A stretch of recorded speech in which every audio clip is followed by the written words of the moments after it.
the client. Dilemma maybe for some, for me it's not, but am I going to sell that to my client, or am I going to buy that and add it to my portfolio?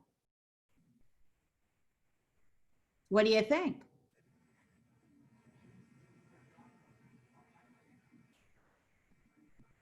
If I have a client who's an investor, yes, Miss Linda, go ahead, ma'am. I think, you know, you have to disclose up front if you are an investor and you're working with an investor that you kind of have a conflict of interest there. If you're in the market for the same kind of properties that you're supposed to be showing your customer. Does it have to be a conflict of interest? I guess not if you disclose that, you know, here I'm sending you this property, but I'm also interested in it, because Well, that's a bit of a problem, because then it contradicts Article 1. Yeah, well, completely contradicts Article 1, that you're putting your client's interests above your own. So just to follow up on that, and I'll go to Philomena in a minute. If you, as an agent, have a buyer, you also invest. You have a buyer investor, you find a property that suits your needs and suits your buyer's needs. That's a conflict for you? Philomena? No, because the buyer comes first. That's who I'm representing. My fiduciary duty is to the buyer, not to myself. So I have to put aside from, you know, whenever I'm dealing with a commercial client or with people that are looking like multifamilies like I am, I don't put myself in the position where I'm looking at that home for me. Okay, that's how I do it. But then let's think about this for a minute. Let's assume then that the buyer that you're working with decides, I don't want that property. Let me open this up. I don't want that property. Jean Cameron, I'm coming to you. I don't want this property. Go ahead. How do you now protect yourself from a potential, you know what, Philomena, I wanted to buy that. Now you self-served yourself. How do you protect yourself from that potential blowback? If the buyer now says, I don't want it, go ahead. I still don't do it. Only because of the reason sometimes they'll look at other things and realize, oh, wow, that one that I saw has a better potential. So if they find something, they buy it, that's still on the market. You know, it hasn't happened, you know, that I've done this. There was only one time, you know, but I never even went near it. I'd rather lose it because I can always find something else than have that on me that I took something away or I did something that wasn't ethical to my, that comes from. Hold the thought. Anybody else? Okay, so I'm going to assume you're all going to buy the property and not help your client out.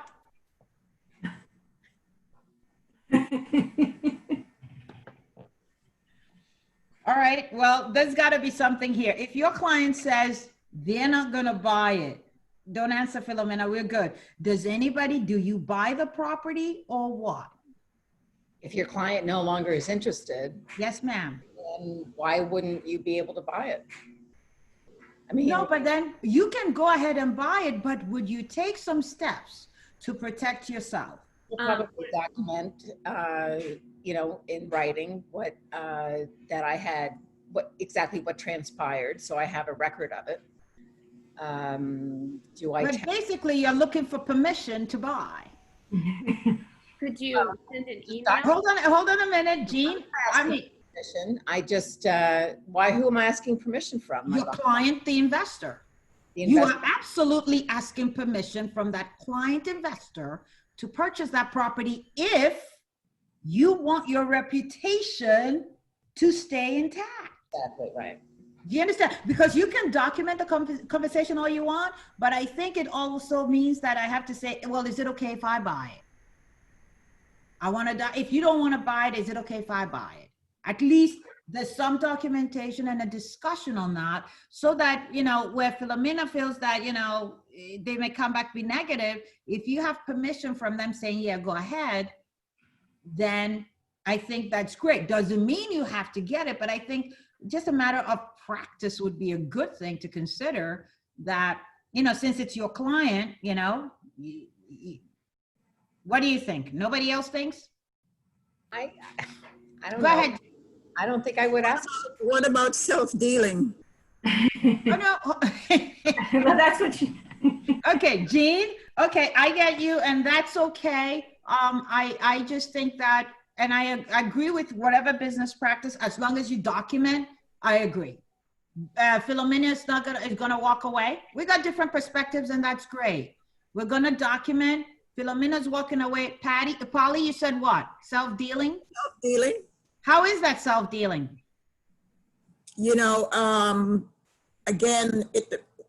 Again, is he your client or your customer? And It's a client.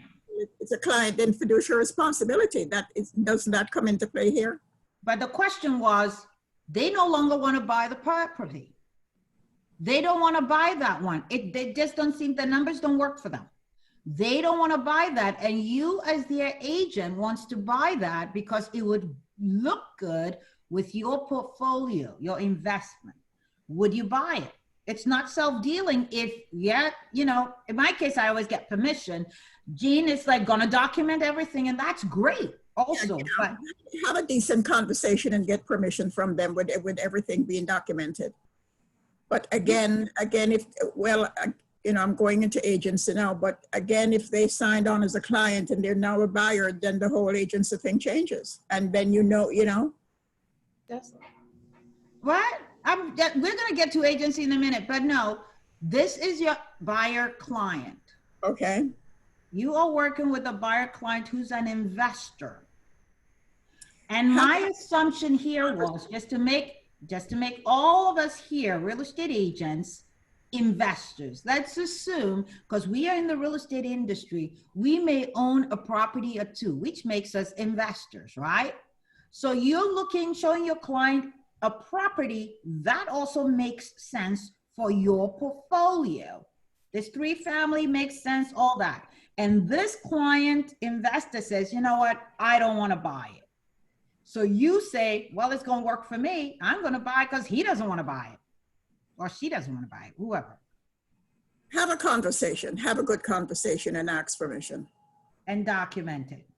And document everything. Yes, ma'am. Okay. I'm also wondering, Dorothy, if you were to go ahead and buy the property, and even though you document that you spoke to your investor, could the investor potentially, because we're all subject to so much liability, et cetera, then perhaps say, well, you knew something about the property I didn't know? I think then that becomes the responsibility of that buyer's agent to have made sure that anything that they found out about that property was disclosed in writing. So for example, if that property had outstanding tax liens and had issues, illegal basements, whatever, that was documented and shared with that investor in writing. So that the investor, if you check the taxes, whatever it is, as a buyer's agent, unfortunately, the fiduciary is higher. So we need to make sure that we document. But I would believe if they have the same information and you chose to purchase and were able to, and this conversation was documented, I don't think you would have an issue at all. Well, not if you knew what to do with the property, and after you bought it, it was a gold mine, and then they would look at it and say, you know, things happen. You cannot foresee. Bottom line is, we are having a conversation. We're going to document that. We're going to move on. I'm going to begin our class and just give you a summary. If you want to interrupt, feel free. But I'm going to try to go share this course, and we will move forward to our ethical business practice here. And we're going to address the code of ethics with that also. So again, we are back to being in the safe space, guys. So we're going to keep it moving. What is my goal for us today? What are we going to try to learn is to understand and put into practice our business ethics, ours. Mine, hopefully they're the same as yours, but they're different from all of us, and how we practice them. But as long as we follow our code of ethics from NAR, and hopefully our morals kick in, and hopefully guidance from our broker managers kick in, we should be good to go. But question is, what is business ethics? Does it mean the same thing to you and I? It's like asking what's diversity. It means something different to me, it means something's different to you. So do we need it? Why do we need it? And I'm talking about the culture. If you're in an office where you have people who come in just to hang out and take up space, we don't like those kind of people, right? We want to try to get into a situation where we are making some money. So what's the culture in your office? Is it conducive for you to make money? And is it in line with your business ethics? What is that? We want to talk about why we need it, don't need it, and what is our business practice. Again, we're going to tie fair housing into this. Are we doing it the same with everybody? And how is that making our business better, or is it? We have to think about that. Morality plays a big role in our business practice, because what are we doing? Do we think the way we are interacting with that buyer or seller, is it good? Is it bad? Do you think you're pushing the limits? What is it? So in terms of what we have found out and doing a little bit of homework, is that morality plays a big role in this. What's right? What's wrong? And how does this pertain to my business? My methods that I'm using, am I, again, tying into fair housing, because that's going to go throughout the day, is the way I'm conducting business with Philomena, is that the same exact quality I'm putting out to Jean? Are we treating Jean and Philomena differently? What is the method by which I am applying my business practice? Am I using documentation? Am I using all the electronic ability, phone, was it email, text, whatever the system is? How am I doing this? What is my procedure? And what is my process to implement this? How is this working for me in terms of my company, in terms of the agents that I interact with, in terms of my assistants who help me with real estate, and generally in terms of even my family? We have roles that we play. So how is this working for us, and how are we going to put this together? So what I want to do is talk a little bit about business ethics. My ethics are pretty much cut and dried.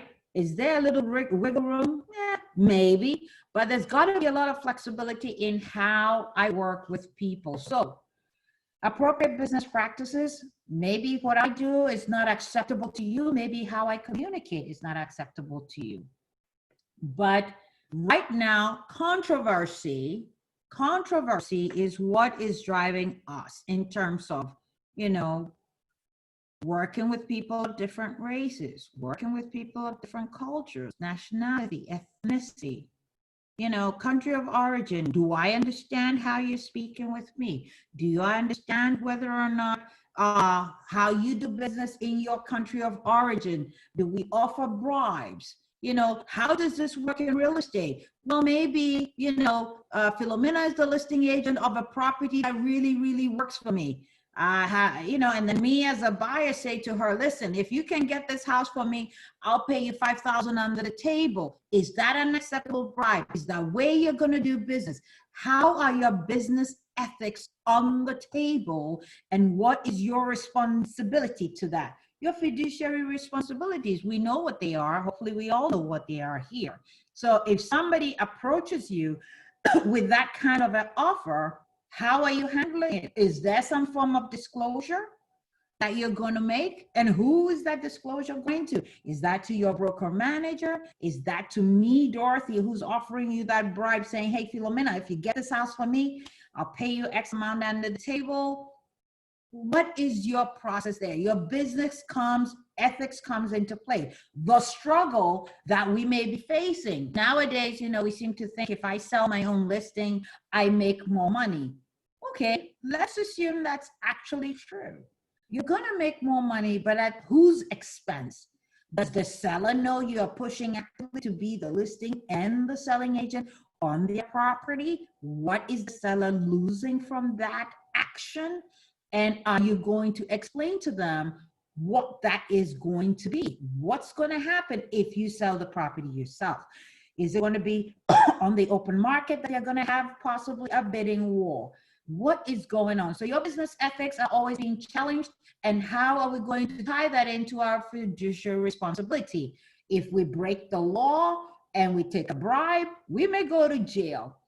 If we break a law, we may lose our license. And again, we need to make sure that we are practicing business in the best possible manner that works for us. So, and the client. So going back to our code of ethics, which I'm tying in Article 1, we just talk about putting your client's interest, promote the interests of your client. Also in that same paragraph, at the end, it says that we remain obligated to treat all parties honestly. So your fiduciary responsibilities have to tie in with the fact that you're doing the best possible thing to make sure you're practicing real estate to the best of your ability and treating everybody the same. And the requirement that you treat everybody honestly applies to your customers. Your customers don't get fiduciary, but they definitely get honest treatment. So if we are doing this, if we are putting our business ethics into play, how does it help us in terms of our ability to make decisions, looking to see what's wrong or right, whether or not we're going to be successful? Because if you're being looked at as being, say, Polly has a terrific reputation for being an upstanding agent, that every time I deal with Polly, she's going to be clear with me, she's going to be ethical, she's going to give me the information that I need to be able to guide my client to a good decision, then it helps your reputation be outstanding in the realtor community. We will look at you as somebody would, aim to be like. But more importantly, it's a pleasure to deal with Polly. Anytime I see her name on a listing, I'm going to be jumping through hoops to try to show that, because it's going to be done properly. We need to make sure that as agents, some of us get assistance. We have realtor assistants, and we try to make sure that we are training them to be like us. So if I'm a top producer and I am looking for a buyer's assistant, I need to be able to take the time out to train that person to pretty much be like me. This way, when they're working with Philomena, who is another agent, they're getting me through my buyer's agent. So my training has to be pretty much what I will do. So the question to the people I hire is, would you do what I did? Would you speak like me? And would you be able to explain to people that this is what Dorothy Team is all about? So that when I go out there and I'm interacting with different people, it is the same across the board. I am not giving, Jean a different perspective or a perception of me that is very different, that when Jean actually talks to Dorothy, she's going to say, oh no, your assistant didn't say that. It's got to be the same. So whatever I'm putting out there in terms of what I need to be able to brand it properly to me. I need to be able to make sure that my reputation is intact. There is no corner cutting, and I need to make sure that it helps to build my reputation, my company, and also attract good talent and good business. It helps the company. Also, if we try to make sure that we are behaving and doing things in line, it limits our risks. We don't get into as much trouble. We don't have to think about any potential fines that may come down the road because we didn't do the right thing. And we need to make sure that every time we communicate this situation out to people, we are communicating it the same. So our branding, whatever your branding is, you need to make sure you tie it in, but the biggest thing is to continue to have the communication with your assistants or with your office. So when you go back, see what your office is about. What is the culture in that office? What are they looking at? And why do we need any sort of business ethics in this office? Big deal. I think when I was researching business ethics and looking at the different companies that are out there, my big thing was, what are they trying to build? What are they trying to do here? Every time I look at my fellow agents, I own my own company. I've been around, 29 and a half years for the company. What was my goal? My goal was to make sure I deliver a service that is pretty concise, and also my ability to describe what I do is clear. you don't get a gray. If you tell me that, well, Dorothy, I don't want to be in an area with the Mexicans, okay, here we go. I don't do business that way. I'm going to show you property that suits you, and that's it. So my communication is very clear, and people within my real estate family, that's my fellow agents that I work with, and people within my home family, my actual family, understand very clearly where I stand. And I think we need to try to make sure as agents, and I'm trying to tie this into our agent family, because we're communicating with a lot of different people, that our communication is clear, everybody is getting fair and equal treatment, and it's make sure that when the public is looking at, you know, Philomena, they say, oh shit, you know, she's pretty awesome. She does business like this. So when I refer business to Philomena, they know what they're getting. They're not gonna get this nice Philomena and then she shows up and she's a crazy person. We need to make sure that we are consistently making responsible decisions. And that's why as agents, we tie it into our Realtor Code of Ethics. Why are we making these decisions? Why do we want to make sure that this way of doing business is successful? And are we behaving ethically? You know, I asked the question, are you a fair housing agent? And how are you a fair housing agent? Same applies. Are you behaving ethically? When you get multiple offers, are you submitting them all the same way? Or you have multiple offers, but then you are making your own offer look extra pretty? Are you treating the offers the same way so that the seller will pick the best for them? And the bottom line is, if we get that we're going to make money, do you want to have a cloud hanging over that money? I think the example I gave in the beginning was just to try to see, this is an ethical dilemma. It's a moral dilemma if you have a client who's looking to buy the same thing you're interested in. But again, with communication and documentation, we should be pretty good to move forward. So I'm a big proponent of documenting as much as we can. I don't do a lot of business by text messaging. I email everything because everything has a file and I can get to it. But you need to find out how best to implement this in your practice. If you already do it, good for you. I think now we're being looked at a little bit more skeptically. So make sure that whoever's around you that is part of your team is doing the same thing that you're doing. I deal with a car dealer. I hate car dealers, but anyway, I deal with one that, you know, I just call and tell him what I need and he just takes care of it. A lot of us realtors are in that position of trust. We are in the position of trust because a lot of buyers and sellers come to us based on your ability to get the job done or your reputation. So you now have to educate the public that this is what I do. I'm very good at it. And I will treat your property like gold or whatever you're going to do. But again, you want to build trust so that when we deal with you, we know that we're dealing with somebody that I can definitely be very happy with and somebody who is going to, you know, get me sold, get my property sold or find me a home of my dreams. And there's not going to be a terrible feeling of, you know, untrustworthiness.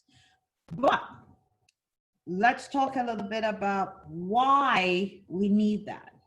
You know, if you are in a situation where, let's say we're in the office, we're all in the same office together, and you see that I, Dorothy, I am not doing something that is the right thing. We'll say the right thing. Ethical is a big thing. But we're saying, I'm not doing the right thing. Maybe I am not taking the calls of other agents and making sure they have the proper information to be able to present a good offer. Maybe I have a listing on the market that I have made no comments about in terms of access and condition, where agents may need that to make a decision whether or not to show the property to their clients. What is going to make me an unethical agent? What is the purpose of business ethics? And I think that we have to look at it and say, how is that going to impact my business? We already talked about branding. We already talked about making sure that we are putting out some integrity. It helps with recruiting. it helps with the culture in the office. How is this going to impact your business? So if we are in an office where Dorothy's doing the wrong thing, would you speak up? Would you speak up? Would you say, hey, Dorothy did the wrong thing, it's affecting the entire office? Or are you just going to let it go and say, well, it's none of my business, I don't want to start anything?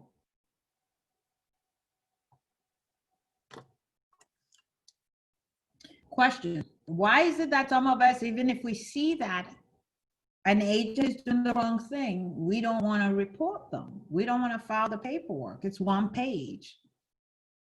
Like I said earlier, when we started our fair housing classes, that some of us don't file complaints because we don't want to be retaliated against. We don't want to, you know, I don't want to make a complaint against Jean because, you know, hey, she may not, she's a top producer and she may not show my properties anymore. Or, you know, she's just going to make it hard for me to show her properties. We are afraid of retaliation. We just want to, okay, be in a good place. How is that helping our business? If we have to look at the code of ethics, how is this helping our business? And how are you going to try to change that? You know? We are going to talk about the code of ethics, but that is a question that we should look at in terms of how is that? So if you have your code of ethics, just get it out for a quick second. Let's talk about it. We talked briefly, I mentioned Article 1 of the Code of Ethics in terms of putting your client's interest above your own and also treating all parties honestly. We also have to look at in terms of 1-3. You should have your code of ethics. So if you could take a look at that, we're going to go through that in conjunction with our ethical business practice. 1-3, in attempting to secure a listing, which a realtor shall not deliberately mislead the owner as to market value. So now, does that play into your business ethics, or does it matter? Is it a morality issue? How does standard 1-3, standard practice, tie into your business? Every time you go for a listing, are you going to give me the true picture, or are you just going to go along with me just because I think my home is worth a certain price? Let's say the area is worth about 510 and I'm telling you my home is worth 650. How would you consider, how would you have a conversation with me, not only to tell me that my pricing is off, but do you think it's an ethical obligation or it's a moral obligation to have the conversation? Both. Linda? Yes, ma'am. Well, both, but it helps if you give them reports to show them physically what is happening in the market at that time, and also comps, so that they understand it's not just your opinion, it's actually what's actually happening. Okay. And I have refused listings because they would stick to a certain price or unrealistic, and I have given them an honest opinion and lost a listing because somebody else gave them like much higher, and then I saw it wound up selling for much less. Okay. So now, was that an ethical or a moral dilemma? Both. Okay. All right. Anybody else? Yeah, go ahead. I think that's more a moral decision too. You're showing everything, all the evidence. Okay. All right. Ashley, did you want to say something? Yeah, I think it's both, but it makes no sense to agree to a price that is too high because the house won't sell and it'll just sit on the market, which means you as the agent is losing a sale and the owner is going to come up and be frustrated and say, well, how come you didn't sell my house? Because, you know, you're supposed to be working for me, but you're not, because my house should be sold already. So the realtor is actually putting him or herself in the middle of this conversation if the house is not listed for what the CRMs are calling for. Okay. Well, that's one way, and I think we'd look at a moral and ethical dilemma. That's what would fall into. Well, let's go to 1-6 though, because I want to see about violating our code of ethics and whether or not we are going to, talk to that. Realtors shall submit offers and counter offers objectively and as quickly as possible. We have a job to do whereby we've signed an agreement with the seller to put their home on the market. And one of the things that we are required to do is to make sure they get the offers quickly, timely, and they're able, as long as it's possible, reasonably possible, to be able to move this forward. So if you're in an office with somebody and they are absolutely not submitting the offers timely, if you have a very good relationship with that person, you say, listen, Dorothy, you need to be submitting the offers, we got to get them in. And I don't do that.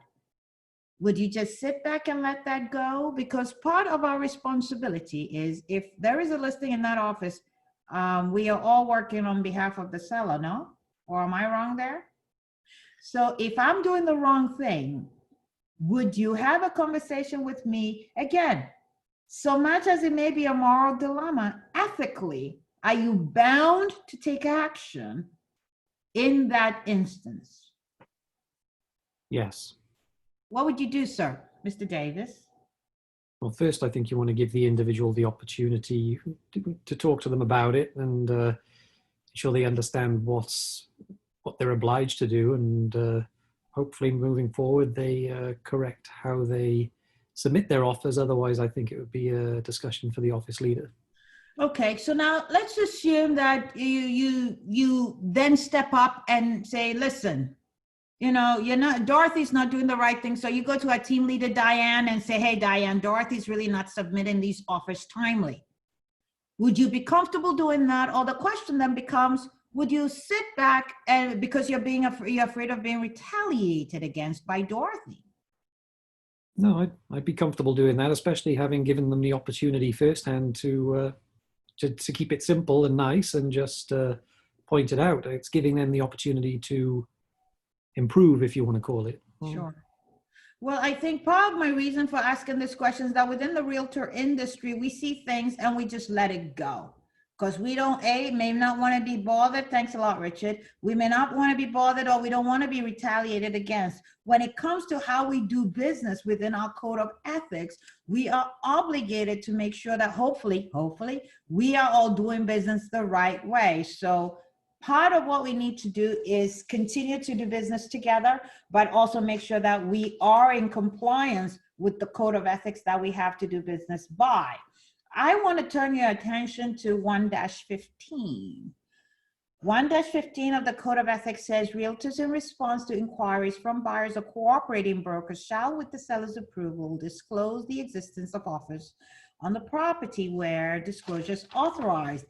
That in conjunction with 3-6. 3-6 says what? It says, realtors shall disclose the existence of accepted offers, including offers with unresolved contingencies, to any broker seeking cooperation. They are two, just take a minute to read that. They sound pretty similar, but they're not the same. So somebody give me the difference, please. Article Standard of Practice 1-15 and 3-6, please.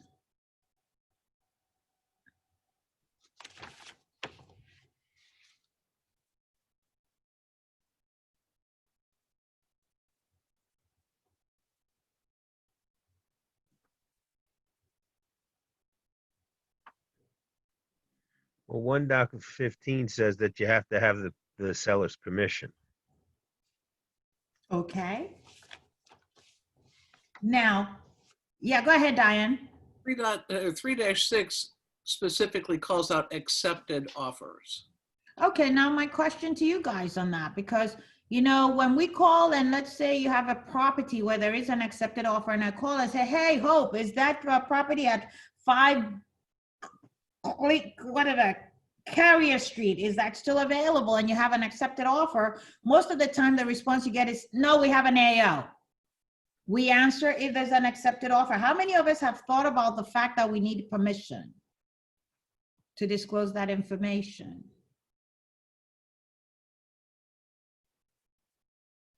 Don't you have to have the seller's permission? Yes, ma'am. Most of us don't think about it because it's part of our language. We're used to saying AO, no more show. Here it says, we need to have seller's permission before we even disclose that information. So we have to look at how we are handling our business practice, and are we handling it the ethical way? Because if we're supposed to abide by our code of ethics, look at the conversations you've been having within your office with your buyers. Do you have permission to put that conversation out there?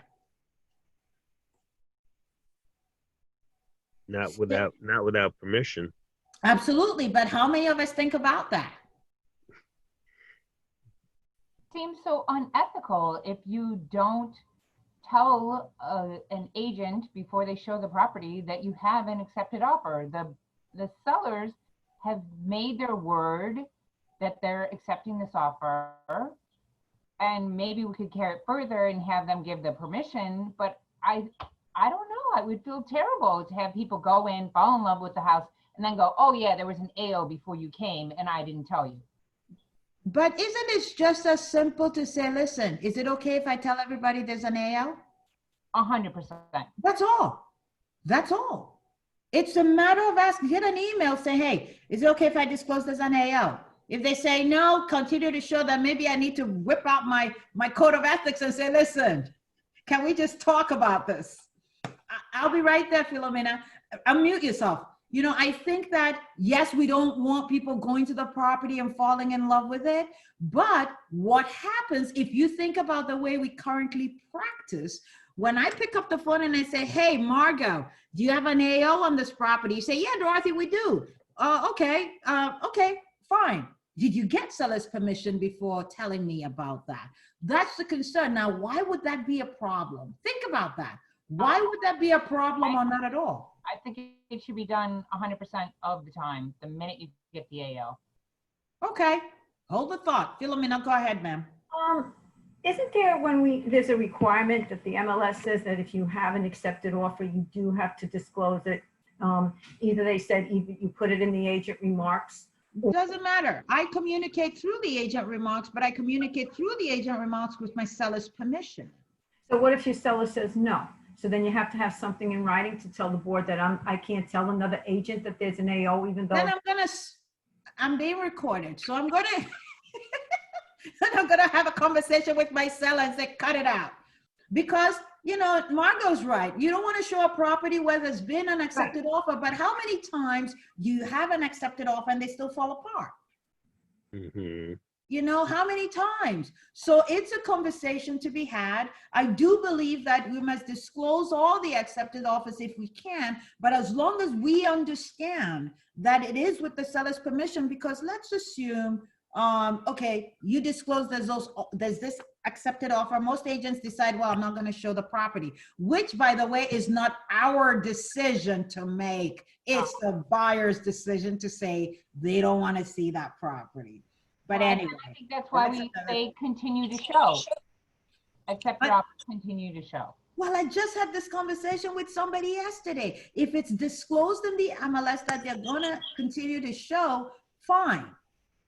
As long as it's disclosed that you are continuing to show and it's there, absolutely. I believe in full disclosure if you can. But let's now take this to the negative part of it. You have had this property on the market for, let's say, 40 days, and it's a fantastic property, and we all believe it should have sold right away, and it's still there after 29 days, and you're getting the call saying, hey, Margot, have you had any offers on this property? Your response? Let's assume you've had 5 or 6 offers, it didn't work out. So the house is still there. Hey, Margot, have you had any offers on this property? Yes. Okay, who agrees with that? Roxanne, what do you think? I I would say yes, but now I'm thinking, would you need to have the seller's permission to say yes? Yeah. Yes, ma'am. Yes, ma'am. Do you get it? It's Get it. reflexive of us. And if you're looking at the code of ethics and you're looking at the code of ethics very clearly, Margot violated the code just by saying yes, unless she had seller's permission, because then guess what I'm going to do to Margot? I'm sorry, Margot, bad Margot. Let's go to Linda. I can't see her. She's in the dark. Okay, so let's go now. We're going to Linda. Everybody's going to get a turn to be accused of something bad. Sorry. But anyway, so I go to Linda and I say, Linda, you know, yes, she said yes, that they've had offers. My next question is what? How many offers have you had? How many agents go, oh, we've had 2. Oh, we've had 3 and it fell through. How many people answer the question? If you're a good buyer's agent, you are digging for information to help your deal. So if you don't ask, then you're not good. But what we know, I just wanted to point out, just get the permission of the seller before you start divulging their secrets. That's all. The code of ethics says that's what we got to do. Doesn't mean we are doing it, but the code of ethics says that's what we got to do. And that's really the bottom line. So I'm going to leave you all with that for a minute. And now I'm just going to finish up on Article 1, which will be the Article 116, talks about accessing the property. So if you want to read 1-16 and then go to 3-9, similar, take a minute. 116 and 3-9. Thank you.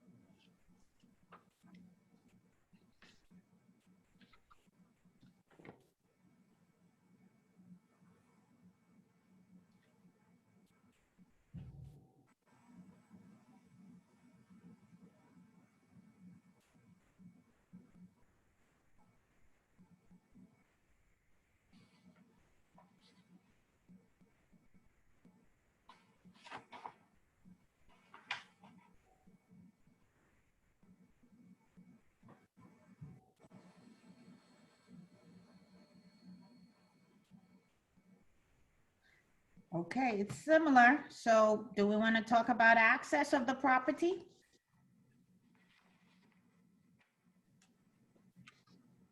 Yeah, the owner is allowed to deny access to anybody. And in addition to that, is allowed to deny any use of the property. So 1-16 says realtors shall not access, use, or permit or enable others to access or use listed or managed property on terms and conditions other than those authorized by the owner or seller. That's 116, owner or seller. 3-9, realtors shall not provide access to listed property on terms other than those established by the owner or the listing broker. 116 talks about using the property also. 3-9 talks about access only. So those two are similar in a sense. What? Both of them need permission from the owner. One allows permission of the owner or the seller, and one allows permission of the owner and the agent. So these are two things. But in terms of what I wanted to stress on this part of the Code of Ethics, what is 1-15, talking about AOs and how we are really quick to say, there's an AO, moving on. Okay, our other thing, our business ethics here, going down to Article 2, talking about exaggeration, misrepresentation, or concealment of pertinent facts. This would go to what? Buried oil tanks, radon, mold, termite, whatever it is that we are familiar with. Need to be able to make sure that we understand what we need to be able to find or can see. We are not obligated to go looking for stuff or digging for information. If we know about it, we need to disclose. Again, if there is an issue, for example, with a septic oil tank, and you have a client, a septic tank on the property, not a buried oil tank, septic tank on a property which failed the test, and the seller is, again, unwilling to disclose that information. I personally don't think, it's a moral issue. I just think it's business. You got to disclose. If your seller is giving you an order that you think is unlawful, how, again, apart from getting that information in writing, would you be able to educate me if I'm that difficult seller, say, hey, Erica, you don't get to talk about it. You and I know there's a bad septic. You don't get to tell everybody about it. You as the agent, Erica, how would you handle me? Feel free to unmute. Go ahead.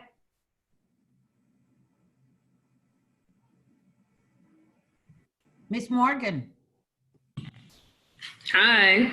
If I am this unethical seller that you got, really bad, trying to hide the septic tank from everybody, and you are my agent of record, and I say to you, you don't get to disclose this information, how would you handle something like that? I'll have to remind them of the law. And the law is what? That we have to disclose any issues with the property that we know of. Okay. Now that you've educated me about the law and I'm saying, well, whatever, that's my response to you. What is your next step towards making sure your fellow agents are aware of this issue? I would urge them to get their own inspection. You can do better than that. Think about it. You know that there's a problem. So if you're going to disclose, I'm hoping that you got some sort of a report. Apart from urging them to get their own inspection, what else could you do? Think about it. You got a report from the inspection saying that it failed. What could you do to make sure?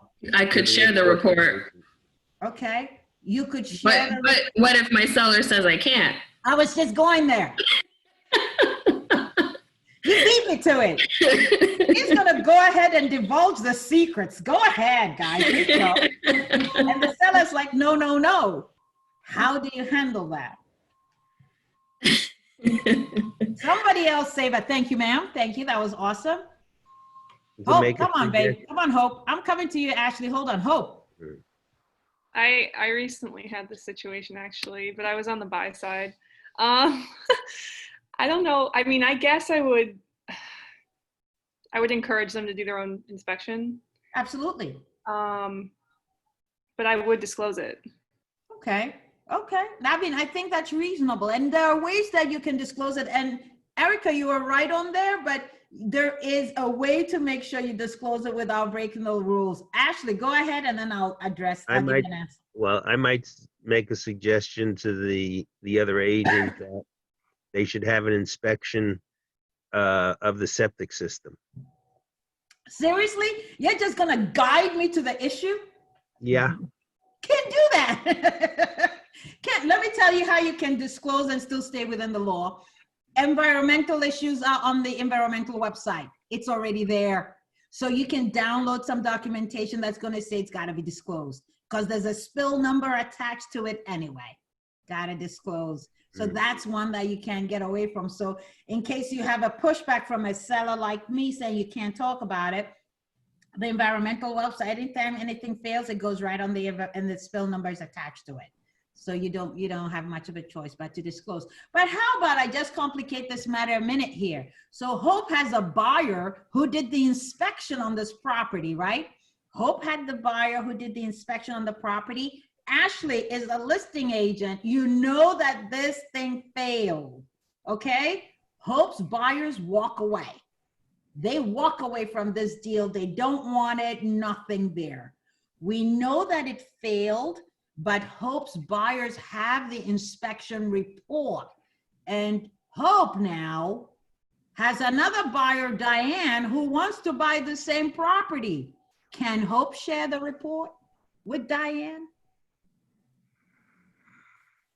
Well, it's a third party, so why not? I'm sorry, I had to laugh. Hope, what do you think? Are you going to share the report? Thank you, Ashley. Hope, what are you going to do? Share the report with Diane? She is your buyer client, by the way. My buyer client. But it's not their inspection. No. So no. You'd have to get permission from the other buyer to share the report because they paid for it. Yes, ma'am. Hope now has to go ask permission from the previous buyers to see if she can share that report with her new buyer client. Well, And- but you could, but why Go ahead. can't you send the new client back to the DEA, the Department of Environmental protection. yeah, the Environmental Protection Report? Well, that's not, it's just a And that's a spill lot number that's- easier, wouldn't it be? It's just a spill number that's assigned. The actual report is with Hope's first buyers.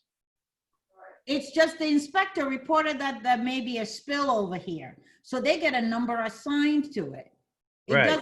It doesn't mean they did additional work to find out what the issue was. So that inspection report is going to be more detailed. In order for Hope to even be able to share it with her next client, she needs permission per Linda's statement that she has to check with her initial buyers because that's not her report to share. Dorothy, quick. I respectfully I'll be right disagree. there. Who? Go ahead, Anthony, and I'll come back.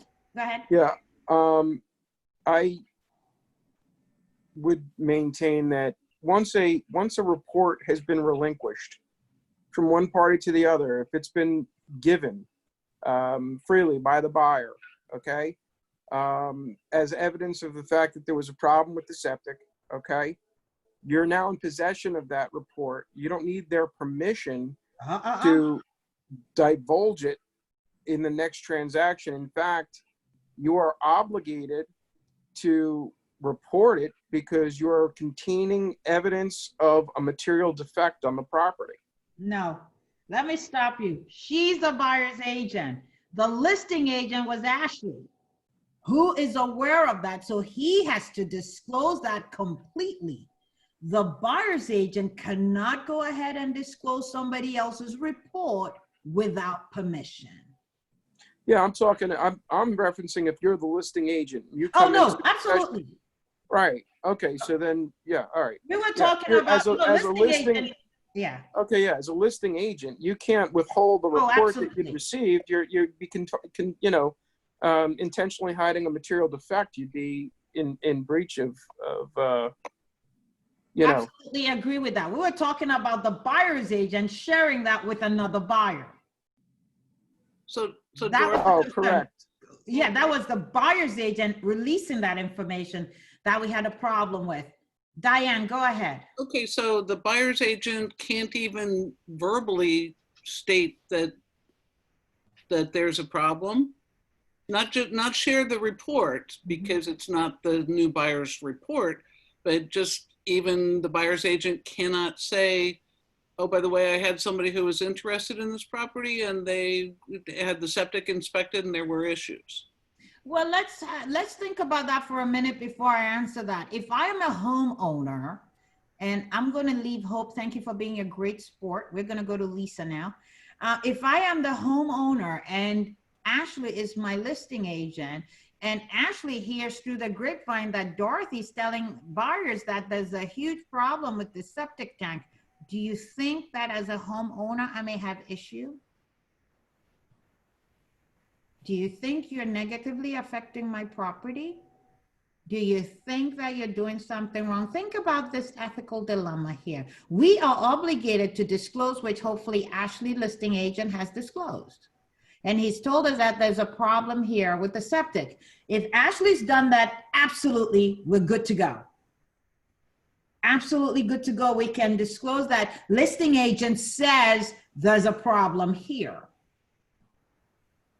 If listing agent maybe doesn't say, and I say, oh, by the way, I had buyers who are looking at this and there's a problem with the septic. Do you know whether the seller has remedied that problem? You don't know. So we have to be very careful, and there goes our communication with the listing agent to make sure that they're giving that particular information to me in writing. So if I was a previous buyer's agent, the deal fell apart, if I had somebody interested in that, first thing I would do is email the listing agent. I'm not even calling you. I'm emailing you, Erica. Hey, did they fix that tank issue from the last time? I want to get it in writing that they did repair that, or they're not going to repair it. They're going to drop the price, whatever. But it's a question to ask. What can we reveal, not reveal? What's going on? What do we say? Yeah, but you can check the EPA report, because the EPA report will, once you have the EPA number, they will close out the report when it's been fixed. So you can call up the EPA and go directly to them. You can call up the EPA and get that, but what do you think would be the better thing? If you're the listing agent and seller has remedied that, why don't you just upload the completed report that the job is done? Because maybe the owner doesn't want it uploaded. I mean, you're saying that the owner of the owner of the property doesn't want to give the report to anybody in the first place, and doesn't want the agent to notify the buyers that there's a problem. Why would they ever want to list the report? No, that wasn't it. The issue was with the buyer's agent revealing a report that did not belong to her. It belonged to the first buyer. As the listing agent, you've already said there's an issue, so there's been disclosure that it failed, that the septic failed. Okay? I probably would go to the first buyer and ask the first buyer if they would mind if that became part of the information that could be revealed to any new buyer. Well, your seller has to agree, right? No, regardless of representation, if you have knowledge of a material defect about the property, in this case, a failed septic system, you are obligated to represent that position to whomever is buying the property. It's a material defect. You cannot withhold that type of information. And if your seller client is requesting, let's say you're the listing agent, if your seller client is requesting that you intentionally withhold that information, they could be holding themselves in jeopardy of litigation post-close by withholding information about a material defect of the property. We agree with that. If you're representing a buyer, okay, and that buyer's transaction fell through, and now you move on to that second buyer, yes, you need permission from the first buyer to send the physical report, but you are obligated to represent what you know about the property. But hold it. The question then becomes, do you know whether or not the seller has remedied that issue before you disclose? You don't get to disclose something you don't know about. That's why my comment was you emailed the listing agent to find out whether or not that situation has been remedied before you state there is a problem. Oh, of course. That's Absolutely. what I was saying. That was the conversation. That's it. Okay, We agree. We agree with disclosure. If they've remedied it, then, produce the receipt that it was taken care of properly. That's it. We already did that. So that was the conversation. So that we all agree on that. Going to Article 3. Then I'm going to go back to our ethical business practice, because we got to do the articles. Code of Realtors shall cooperate with other agents except when cooperation is not in the client's best interest. I believe in cooperating with everybody, unless, of course, when would it be not in the client's best interest to not cooperate with somebody? I'm constantly finding that to be a strange question. I believe that we should cooperate fully, but if my client has an issue with an agent and doesn't want them showing their property, I will show that property for that agent. They never have to step in the property. We'll work it out. But I think that when a client says, I don't want a particular agent to not be in my home, sometimes we need to have the discussion with the client to make sure that they are not discriminating against a particular agent or office, and we are just nonchalantly going along and say, well, seller Jenny doesn't want Dorothy in her office, and that's cool. No, we need to make sure that it actually may be an issue. Hopefully we can remedy. But I have always been baffled by this article because, I believe that we should cooperate with everybody, let them into the property, and hopefully they'll treat the property with respect. And then we need to make sure that, hopefully everything is being done professionally. So Article 3 is one that always baffles me, but I always say, if it rises up, I'll just have a discussion with the agent who the seller doesn't want in their home and work it out. Maybe it's not even a big issue. I've seen listings where sellers exclude maybe a particular buyer because they came before the listing date or something. That's reasonable. But a particular office from showing the property, I haven't seen that yet, but it's here. What are we going to do about that? 3-4 talks about disclosing, and I am not going to go through the entire thing. We're going to pick a couple to go through. Realtors acting as listing brokers, we have an affirmative obligation to disclose the existence of dual or variable rate commissions. We basically know what that means, hopefully, but in the MLS, we have what is called the M files. That's at the bottom of the listing, whether it's M3, M7, M8, M9, whatever that number is. We need to make sure that if there's a dual rate, let's say the property's on the market for $550, and seller says, listen, if they give me $550, I'll pay the exact apples that I'm putting out there. If we get at $495, then I'm going to drop the commission by, let's say, 2 apples. Whatever it is, we need to be able to disclose very clearly, and that's where our agent-to-agent remarks come into play. So we need to be making sure that we are having these discussions with our sellers and making sure that they understand the level of disclosure we have to go to make sure we are in compliance. 3-11 are already addressed within our fair housing portion of things, so I'm not going to really go through that. Article 4, acquiring an interest in or buying or presenting offers for yourself, your family, your friends. We know that automatically puts you in a buyer's agent category.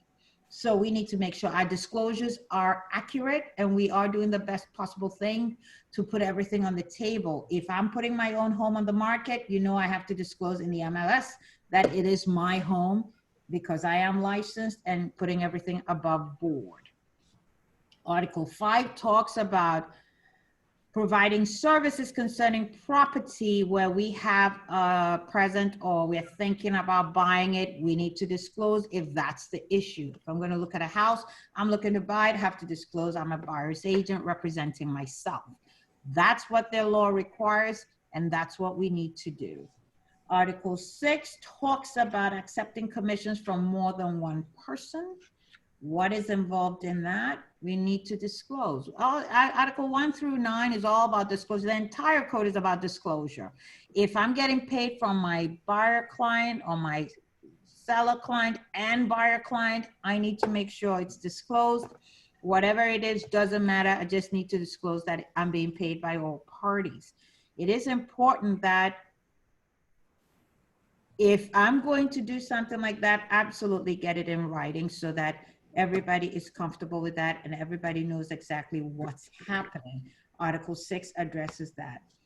If you have family members who are home inspectors, attorneys, whatever, they are loan officers. If you refer them title companies and there is a relationship there, the law says we have to put it on the table. Make sure you sign disclosures informing them that whoever you refer them to is a relative. If you're a loan officer who also practices real estate and you're referring business to your loan company, meaning you're going to make money there and you're also going to make money from real estate, full disclosure above board, make sure that it is all clear. Article 7 talks about accepting compensation from more than one party. Disclose, disclose, disclose. You can get paid by a landlord tenant, you can get paid by seller buyers, whatever it is, full disclosure has to go on the table. Unless you are a broker, if you're a broker, you have to have separate bank accounts, no commingling of funds. You need to make sure that you have separate accounts for everything that you are handling in terms of money, and everybody should be aware of that. Article 9 is really, really interesting because, again, making sure that we have everything in writing. It is clearly understood by all parties. And now that we have to add our housing anti-discrimination disclosure form to the packet, need to make sure that we are able to explain these forms quite easily, have them make sense, and make sure that everybody who is signing something gets a copy. Most people take photos of the forms they are signing if you don't have an additional copy. I tend to email the whole thing blank as it is. I don't have pre-checked boxes because if I'm meeting you, you're going to give me a wet signature anyway. But I email the documents to everybody I've been meeting lately so that there is proof that I emailed the documentation out. So I email maybe my buyer application, my fair housing anti-discrimination disclosure form, and my agency disclosure. I email those 3 things out to every buyer I speak to. And then there is an electronic proof that they received it. Whether or not they execute it then and send it back is a whole nother thing.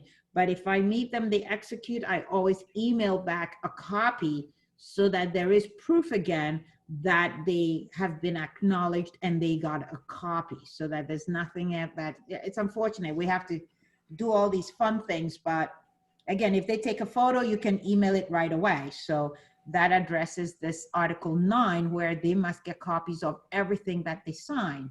We also, you know, sometimes I have clients who are abroad or who are not here, and they just say, well, Dorothy dropped the price. I say, sure, I'll drop the price. Could you email me that you want me to drop the price? Some people send a text message, whatever it is.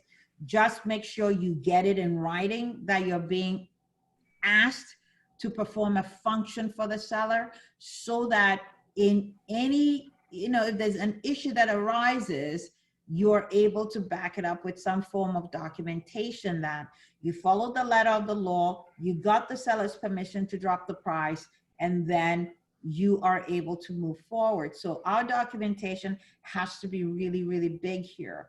We spent some time on our fair housing, the first 3 hours on fair housing. And that's Article 10, duties to the public. That's the big part of Article 10, which talks about the protected classes. I'm not going to beat you on the head. You got 3 hours of that already. So at least in your code of ethics, this is where you will find that information. Article 10, the protected classes are listed there, what we need to do, what our real estate practices should be, and what you need to be familiar with. So this is Article 10, which addresses our code of ethics.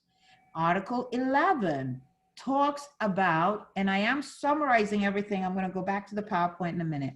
Article 11 talks about the services which we are going to provide to our clients and customers. We all agree that clients get fiduciary service and our customers get what? Honest treatment. You know, that was changed. It used to be fair and honest. I've always taught fair and honest treatment. If I look at the Code of Ethics, Article 1, bottom line says, realtors shall remain obligated to treat all parties honestly. That's in your non-agency category. So if I'm a customer, I'm still expecting honest treatment. You know, I think that means what? I don't know. What do you think that means? Penina, Miss Nina here, Miss Parnes, Nina Parnes. What do you think treating somebody honestly? What does that mean? What does it get us?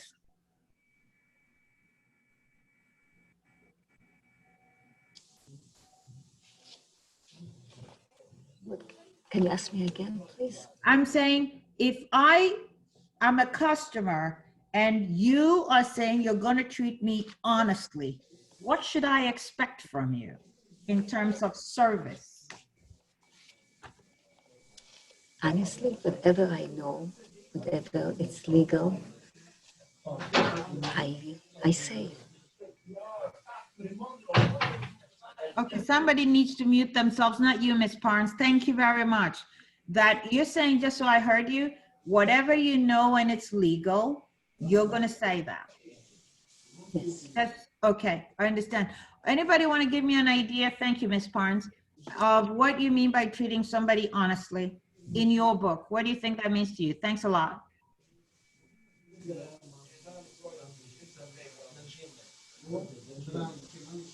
Truthful.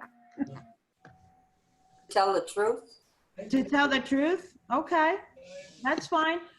Saying what you need or what you know about the property, what you understand that to mean.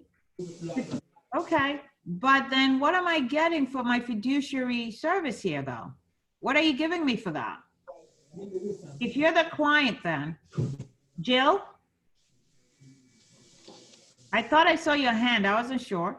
Yes, No, ma'am. I said 0 because it depends if you are a client or customer. So if honesty, then that's all they're getting, just the honesty, but not too much information. The minute you start to give too much information, they're not a client anymore. They're not a customer anymore. Then, yeah. Okay, all right. How about care and loyalty and confidentiality?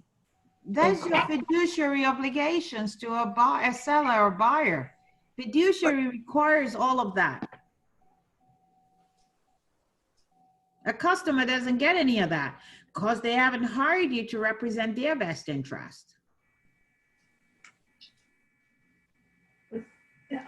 Any disclosures that you would know that you would have to disclose to any, like, let's say buyer, or anything that you should also offer to the customer? Well, if the customer is getting honest treatment, then they're going to get the information that's available to them. It's when you go above and beyond doing your comparables, giving them guidance on pricing, what they need to offer, what's going on in the marketplace, then you're going above and beyond and providing client level services. Isn't it even information about the house? While being in the house, to give them too much information, it's also a no-no? What would be considered too much information though? I don't know, if the owner is allowing you to tell the condition of the roof, the condition of the boiler, you know, something, all the things that are more expensive to after inspection. So then if he is allowing or volunteering to give. Well, unless I have that documentation in my hand, I'm not talking about your roof or your boiler. Correct. Correct. It's that simple, because whatever I say now becomes a liability for me. So if I say to them, well, you know, the owner said the boiler is about 10 years old, all they heard was the boiler is 10 years old. They forgot about the part that the owner said. So unless I have some documentation from the seller that can be given to a buyer, I don't care about your roof or your electric or whatever you've done, you know, because sending comps. These are big. Well, you can't send a customer comps though. No. The customer doesn't get comps. No, he's not your client. That's your fiduciary obligation. So if you have a customer, your customer is getting generic information. The price of the house, this is what it is. And if there's information about the heating system that's been provided in the documents attached to MLS, they're going to get that. But you're not going above and beyond providing a service that you have not been hired to perform. So I think we need to look at that and see what are we getting involved in and how much information are we putting out there and what is required for us to be absolutely successful in what we're doing. So you need to think about that. What I am going to say is we are here on Article 11 talking about service, the different type of services. 11.1 talks about providing your CMA, comparative market analysis, seeing what's going on in the area, providing some guidance before you sell property, before you help your client purchase something. Also here, 11-3 talks about being a consultant. We are consulting all day long for free. People pick our minds, they take our advice, they move on to the next agent they like better because they didn't like my answers. That's okay. But we need to look at the value of what we are putting out there and how are we talking about it and does it make any sense? So our code of ethics is clear. We are going to address a little bit more about that. I think, what am I here for, 5 or 5:30? Which is it, 5? 5. 5, right? 4 o'clock. It was, I think, 4 o'clock today. Anthony, stop it. I like Okay, that. so Wait, what, yeah, it's because a- I have to cover agency too. I'm just gonna weave it into the latter part of our session here. But I will go through our business ethics section. I am gonna stop that probably by 4. So what, it's only 3:04. Do you need a break, like 10 minutes, stretch your legs or something? And then we'll wrap it up or keep it going? Just do this, one of these, or you need a break. You need a break. Oh, keep going. It says keep going. Good. Keep going. Keep going. Okay. Okay, we're gonna Before you keep go, going. Yeah, you no, go. no break for you. We're gonna try to wrap this up and then I'll make the agency also quick. So no breaks now. So I'm gonna go back to sharing my screen for a real quick second here. We're gonna talk about what sort of effect this is gonna have when we go back. Oh, wow, what are we doing? We're gonna lead by example. We're talking, of course, about the code of ethics. I just spent some time on that. We talked about ethical behavior, talking about the septic tank, if we needed to disclose, not disclose, whose responsibility. We talked about the listing agent responsibility. We talked about the buyer's agent's responsibility and both parties to have a conversation. I put here ethical behavior in the workplace. I did give the example, which I think John had mentioned, that if you have an agent who is really not presenting offers timely, have the conversation. If nothing changes, then definitely speak to the broker manager or whoever the team leader is, what it is that you are looking for. Again, discussing these things on a regular basis goes to making sure that your position is clear and not confusing to anybody. Misleading a buyer as to exactly what the market will hold. If it's a customer, you have no obligation. You're treating them honestly. With a client, obviously, you're going to go through the comparative market analysis and make sure that the information they're getting is going to help them make a good decision regarding their property they're looking to buy. If you're telling a seller you'll be there at 3 o'clock and you don't show up till 3:30, bad luck for you. Maybe a buyer, you're going to be there at 3, you don't show up till 3:15. Not a good idea. I believe that you honor your commitments to the right thing. Make sure that any information that you're putting out there is consistent with your company policy. But more importantly, I may have a company policy that doesn't sit right with you. If you're in an office where something like that is happening, feel free to have a conversation with the broker or the manager and let them know what is bothering you about my company policy that you don't like. Make sure that the information that you're putting out there is absolutely perfect and you are familiar with what the consequences will be or not be, or make sure that whatever the company policy is going to make you prosperous. You're going to make some money in the business and it's not going to stop you from making any money at all. If I'm an agent in the office who is just rude, inconsiderate, cusses a lot, does not respect your space, it's just an awful person to be around. But guess what? I'm a top producer because then I'm getting away with everything. You need to speak up and make sure that you are also being respected, even if you're not a top producer, but the behavior of the people around you definitely influences the actions of others. If I see our top producer not being held accountable for bad behavior, but you're going out of your way to hold me accountable, that goes also to disparate treatment. We are not getting the same treatment in office. That could pose a discrimination issue.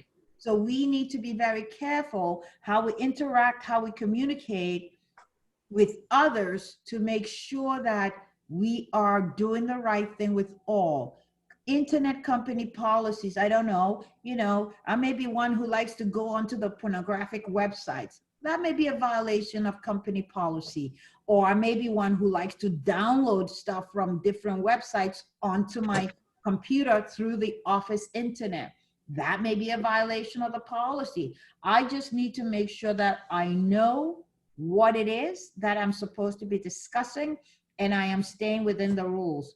Do I absolutely have a responsibility We have our code of ethics that is suggested to us by NAR that we must abide by in terms of being able to do business as a realtor. Within my company organization that I am hanging out in, if I am with Dorothy Real Estate here, what are the goals that the organizations are giving me? That should not interfere with my independent contractor status, but gives me and helps me do my job better. What are the guidelines or business practices that targets the actions that I can be successful on? For example, the office has a company policy that says, well, you can call people after 6 o'clock. Most of us, if not all of us, will disagree with that policy because we are independent contractors and it's infringing on my rights and my ability to do my business even if I have midnight, if I choose to do so, which can happen if you're handling international agents because the clock time is crazy. But what is there that's going to help you do business better? For example, there's a policy that says, well, you have to try to at least call 10 people a day to grow your business. That's a suggestion. Depends on how it's said. Is that a guideline? Great.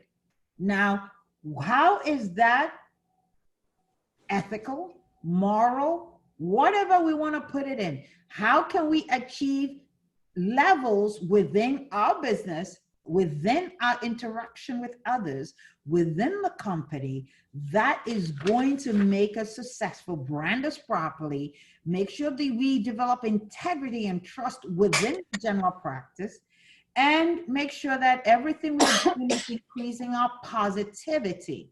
Some of us, our biggest thing, which is my biggest complaint, is when we go onto these websites, Facebook, Twitter, whatnots, and you are listening to the conversations on this. A lot of the time I just scroll right through because I cannot answer. I just can't respond to some of these things. It's one of those where I look at it and say, my fellow realtors are actually engaged in some level of negativity on there. I know them. I don't want to be associated with that. So I tend to not comment on things that are really inflammatory online. So we need to look at how we are being perceived. Are your actions consistent with what you are saying? Are your actions consistent? If I'm saying I'm a fair housing agent, but I'm not willing to work with Philomena for whatever reason, I don't like the way she looks, are my actions consistent with me saying I am a fair housing agent? Of course not. So that's a lack of trust. And that's going to give us some negative publicity that we don't want, because then not only is Dorothy branded a negative person, that not a good person to work with, the entire office and my fellow agents may be looked at with a different set of eyeballs. So we need to look at how we are working together. We need to look at how we are communicating with each other. And we also need to look at how we are being perceived from the outside. So my biggest test, I have kids, they're awful to me. Talk to them and get their honest feedback. Sometimes we don't want that honest feedback. It's just one of those things. But get a perspective of, okay, am I doing right? Am I saying right? Am I confrontational? How is it coming across? So we want to make sure that you are successful. So what are we going to do to make sure you're successful? Treat everybody honestly and with respect. How you want to be treated. Integrity comes through. Answer your questions as honestly as you can. If you don't know, it's okay to say no. I believe in saying I don't know big time. If I'm not clear, I don't know. Or maybe if you ask me a question about what's going on in the municipality, I'm not sure. Let me check with the municipality. I'm going to find out who we need to talk to. I will communicate that information also to the buyer or seller so that they also have the ability to do some homework. It's a team effort. Need to make sure what I'm saying is coming across very clearly. There's no gray. Don't think that because I'm saying one thing, it means another. If I say no, this is the way it is, I mean no, it's the way it is. There's no gray about it. So I need to make sure that I am communicating clearly. my buyers, if I have an appointment set with a buyer from between 12 to 2, I am there with my buyer between 12 to 2. My phone is off between 12 to 2, unless I tell them, hey, Jean, I'm not going to be able to, just talk with you at this time. I'm expecting a call regarding a property we're going to see at 2:30 or 12:30 actually. So they know. But when I'm showing property or I'm sitting with a buyer at the table, they have my full attention so that they know you're listening and you are present. So we need to make sure that that becomes a habit. When we watch the initial videotape, Long Island Divided, and the agent is talking to a buyer and her phone is ringing off in the background and she's picking it up to shut it off or something. That interrupted the conversation. To me, I always put it on vibrate in case we have an emergency I don't know about. Then we need to make sure that we understand what it is that we are doing and we are able to honor our commitments clearly, and there is no gray. We have, again, I'm going to go to our code of ethics, which we have been working on, and we know. I'm not going to go to the page because obviously that was attached to you. What was the purpose of the code of ethics? When you read the preamble, actually, which is a lot, I have a whole definition. I'm not going to go through that. We need, the code of ethics says it establishes our obligations that may be higher than those mandated by law in our different states that we work, because the NAR code of ethics is used in all 50 states. And as realtors, we are obligated to, adhere to these standards. But anyway, it is supposed to, where the code of ethics and the law come together and there is a conflict, the law takes precedence. So keep in mind, if I'm given permission by a seller to grant access to my fellow realtors using the Supra or an electronic key method and not the combination, if I allow access by a combination, I have broken trust and I have broken the instructions of the seller. Could it be construed as something? Yeah, could it be negative? Absolutely, because ultimately we are trying to develop trust and make sure we build up integrity. So we should be able to follow direct instructions that we are given. So we need to look at our code of ethics, our NAR code of ethics, as a guide that we want to do business by. It's also the guide by which if you violate me and I see you coming, I'm going to file a complaint against you. And these are the guidelines that I may use to accomplish that fabulous thing. So we're going to talk a little bit about our culture, and we're going to talk about why we need culture. Why do we need culture in our offices? I think culture helps us develop a better working environment with each other. If I have a good idea, there are some offices that I sometimes get calls and invites where we used to be able to say, let's get together and enjoy each other's culture. So you have different foods, different music, different attires. We get together, and that's a way of developing some tolerance towards each other. If you have never, or you don't travel a lot out of the country or to other areas, then this is a great way to talk to your fellow realtors and see how we can come together to encourage doing business properly.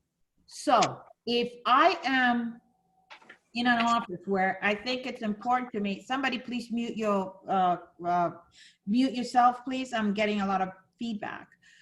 If I'm in an office, and being that, again, I'm from Ghana, I grew up in East, Central, South Africa, that whole bit, did quite a bit of travel. So I have a lot of different cultural experiences, and I'm in an office where maybe we have somebody from Mexico, somebody from Uruguay, somebody from Spain, and we decide maybe once a month, we're gonna do a whole international meal get together for a couple of hours one day, just to learn a little bit about somebody's culture. That's a great way for me as a broker to foster developing a tolerant attitude within my office.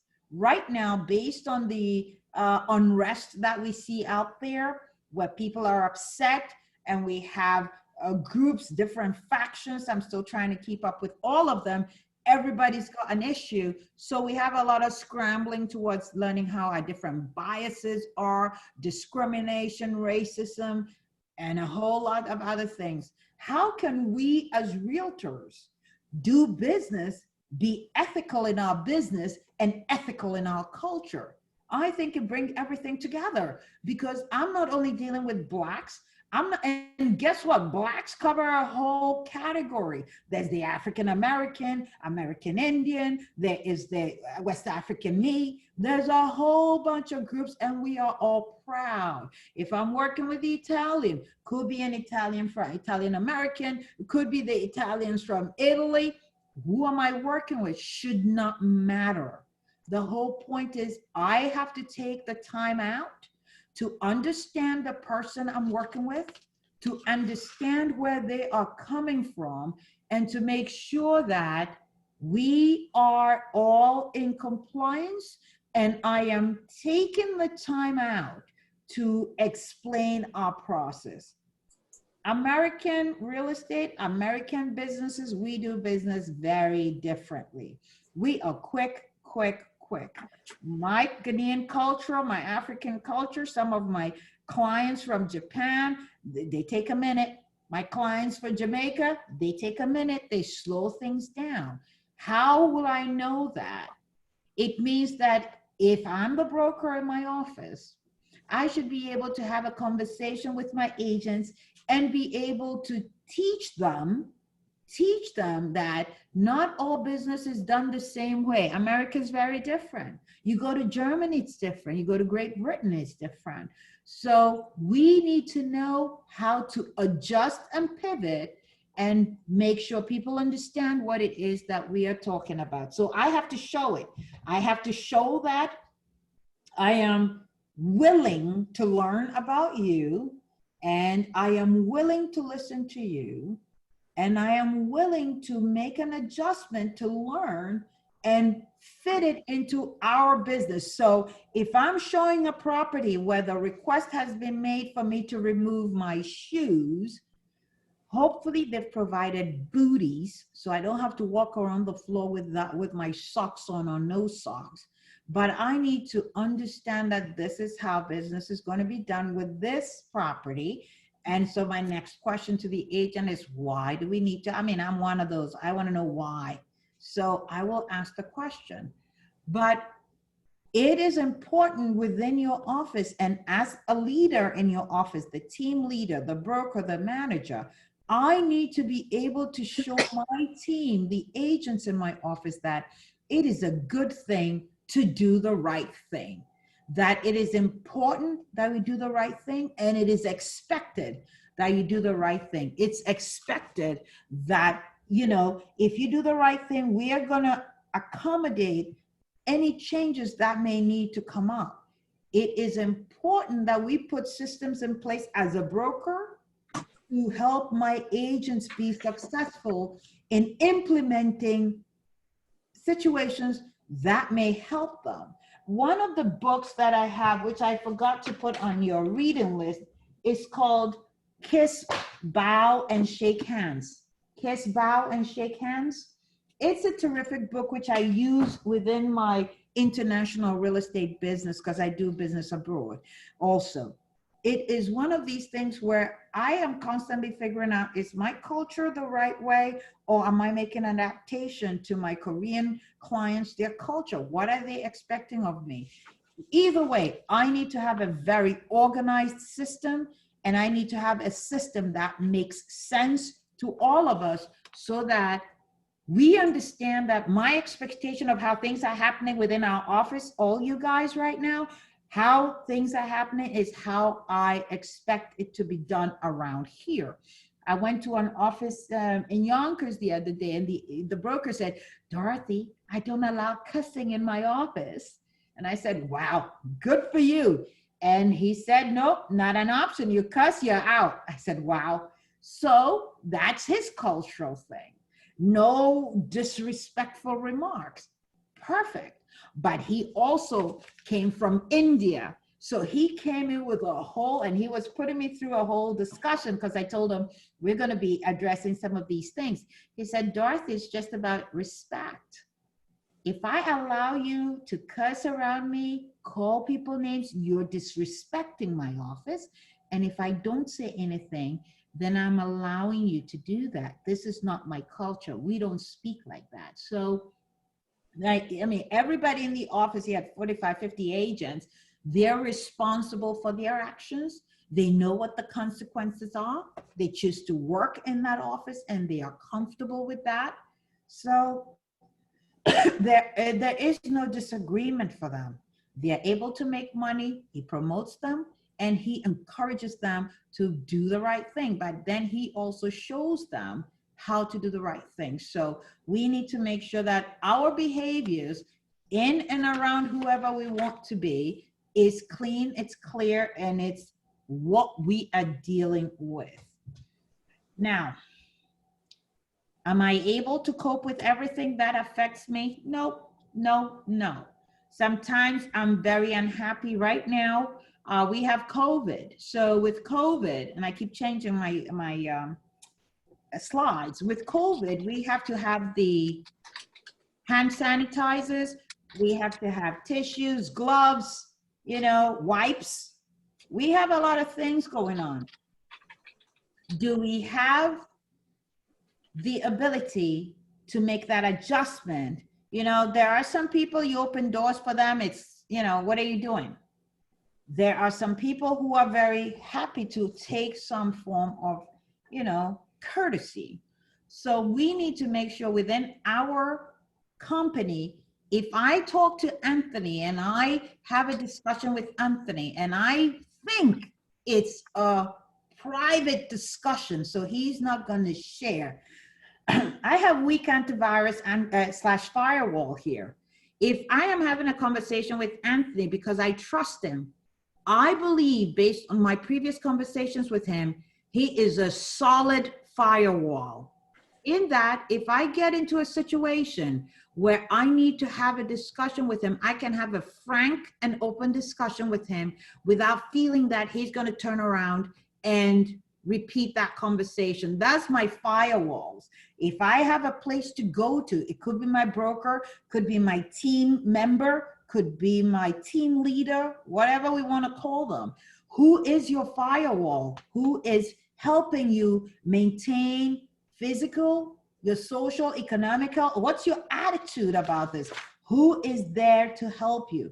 And bottom line, our ethical culture ties into our ethical business in that we are there as a broker. We are there to help build up your offices and our offices to encourage employees and independent contractors to do the right thing. Feel free to speak up. If you disagree, my office is a little crazy. If they disagree, they let me know. They send me emails, they send me examples, they send me reading material. That's how easy I am with my office. Let me know what you got, I'll read it, and if I disagree, we can have a discussion about it. But it's again, top down.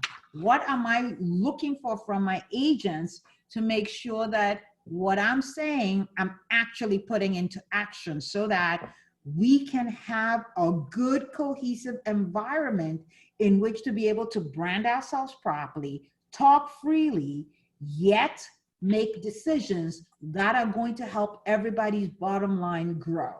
If Dorothy goes out there and misbehaves, it's a reflection on Dorothy Realty. If Anthony, who's part of Dorothy Realty, goes out and misbehaves, it's a reflection on Anthony and a reflection on Dorothy Realty, that we are not in, you know, a cohesive space.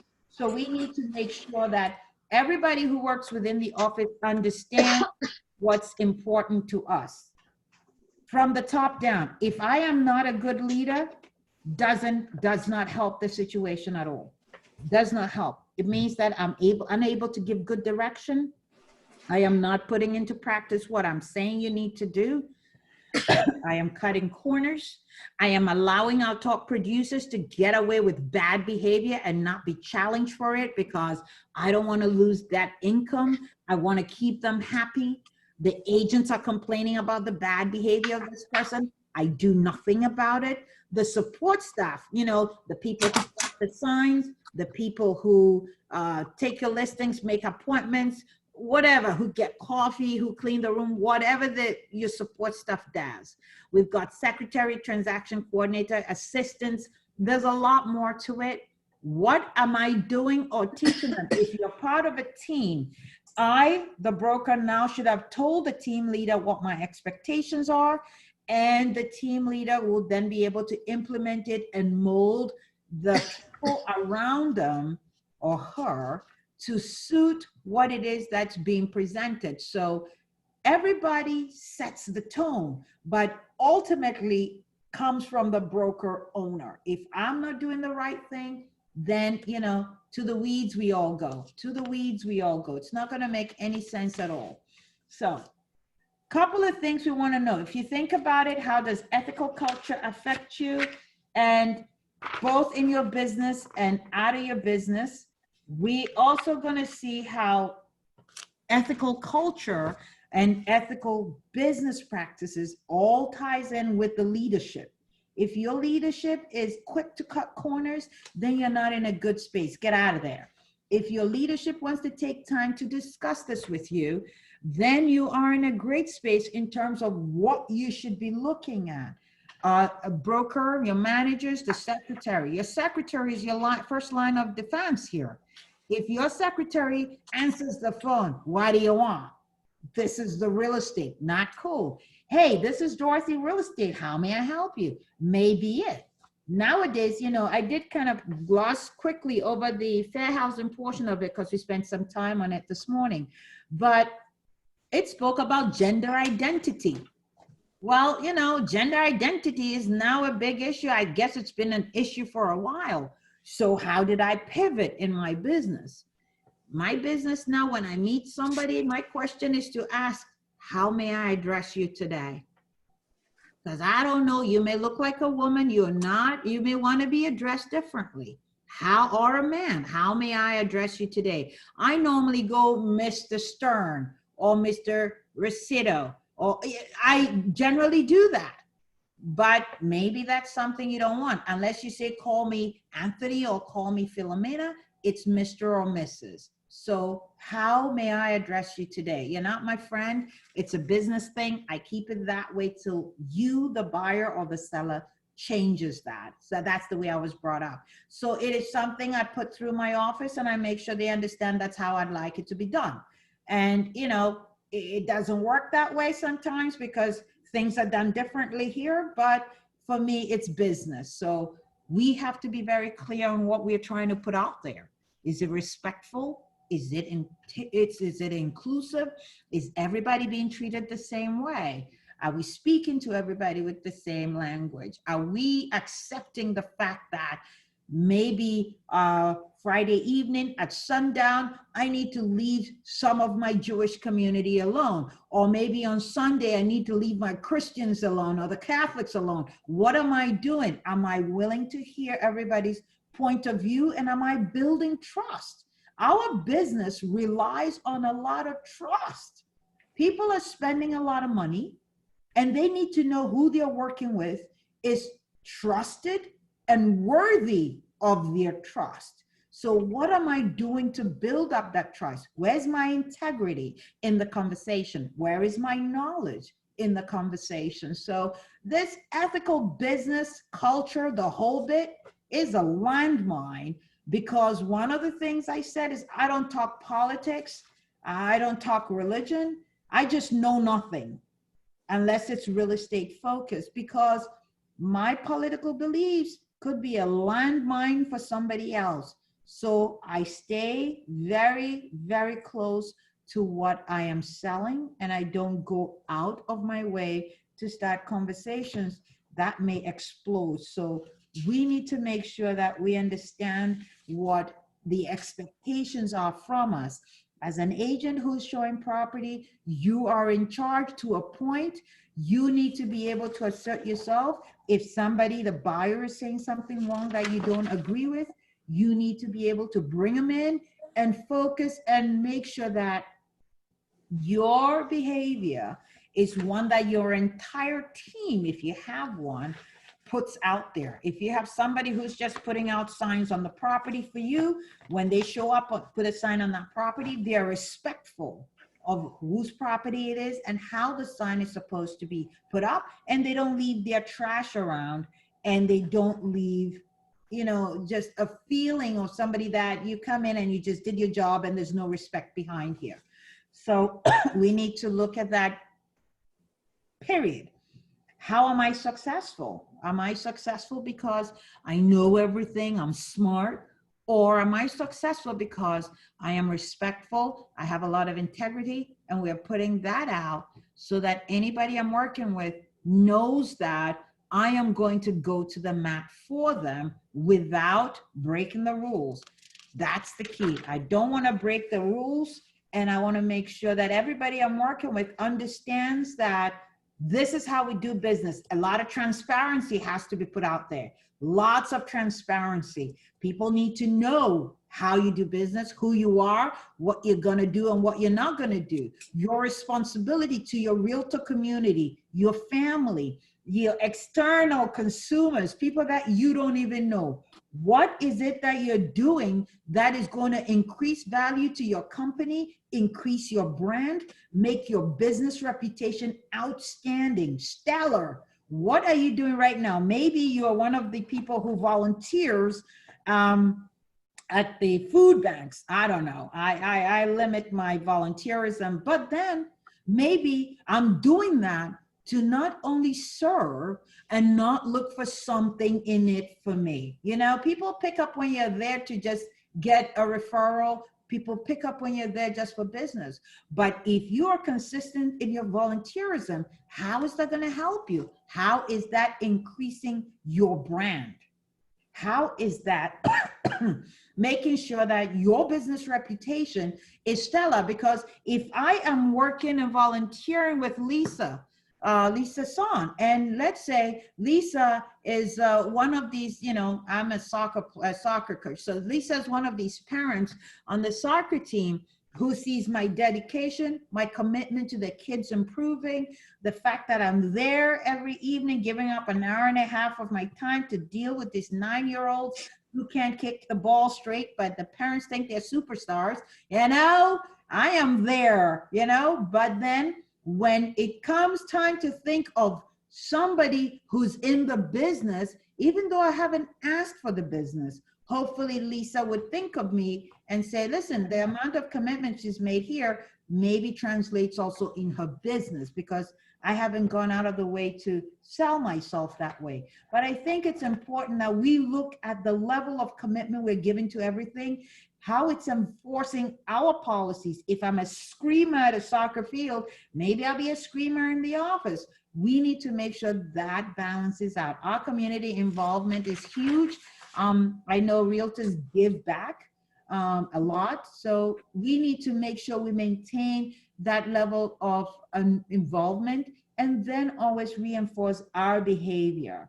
You know, we have agents who try really, really, really hard, and it really doesn't pan out for them. It doesn't work well. They get disappointed.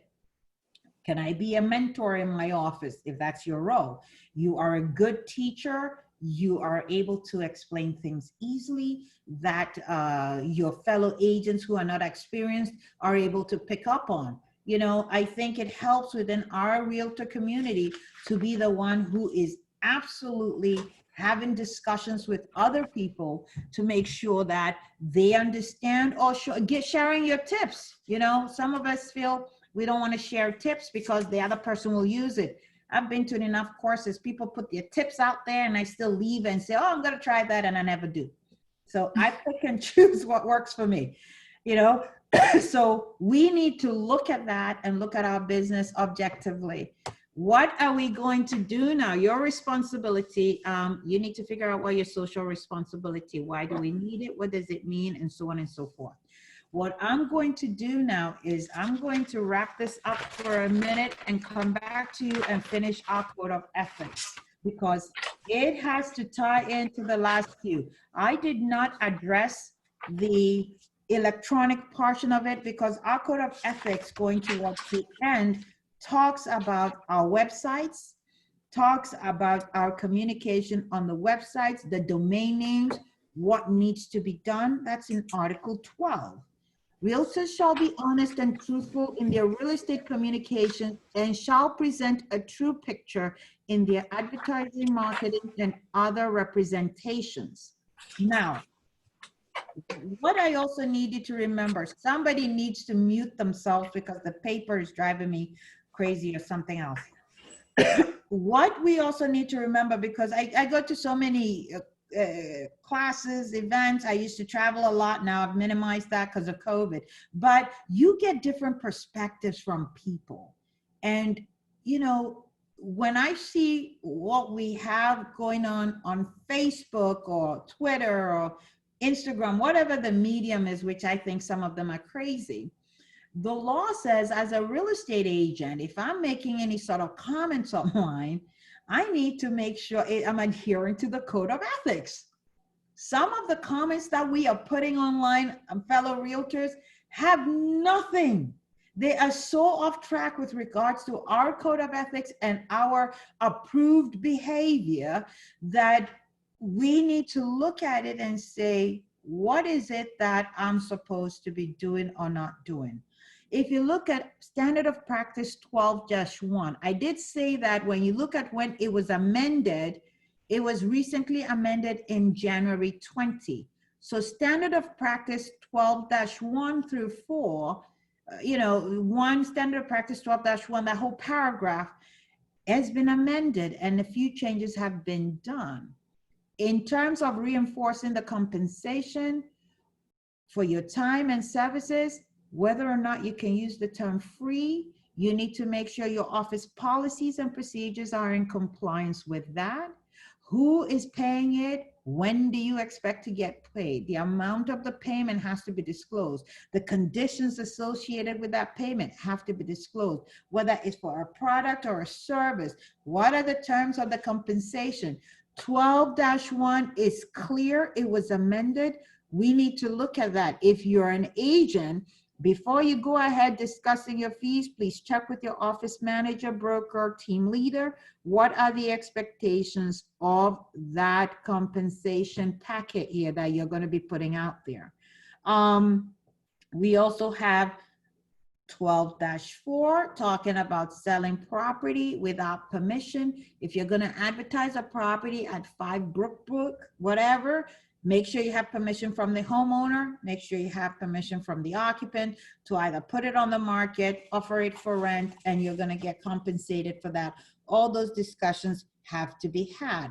We have to talk about this one, 12-7, I just pointed out to somebody yesterday in terms of putting out there that you participated in the sale. Case in point, I just helped them write up a complaint also. There's an agent, let's say I am with Lisa Nelson Real Estate, and I leave Lisa Nelson Real Estate, and now I have affiliated with Melvin Real Estate. I sold 20 properties with Lisa Nelson Real Estate. I am now affiliated with Melvin Real Estate. I cannot now go to Melvin Real Estate and start advertising the fact that I sold these properties without getting permission from broker Lisa to advertise that. It's important. So we had to bring a complaint and a cease and desist letter to this other office and this agent that if the sales occurred at Lisa Nelson Real Estate, the transaction stays there. Lisa Nelson is the only one who can give Dorothy permission to go affiliate and have Melvin Real Estate advertise that Dorothy participated in the sale. So we need to be very, very clear in terms of our promotions, self-promotions and advertising that we are in complete compliance. If you have a website, 12-9, make sure that you disclose the name of the firm and state of licensure in an easy and readily apparent manner. What did Brian say? Above the fold. For me, above the fold means a lot of things. Then I'm not scrolling all the way at the bottom to go find the information. You need to make sure that your websites are in compliance. The biggest thing is, again, go and make sure the The housing anti-discrimination disclosure is placed on your website if you have it, and it is right there by the phone number. Click on it, take them to the website. They are informed about it.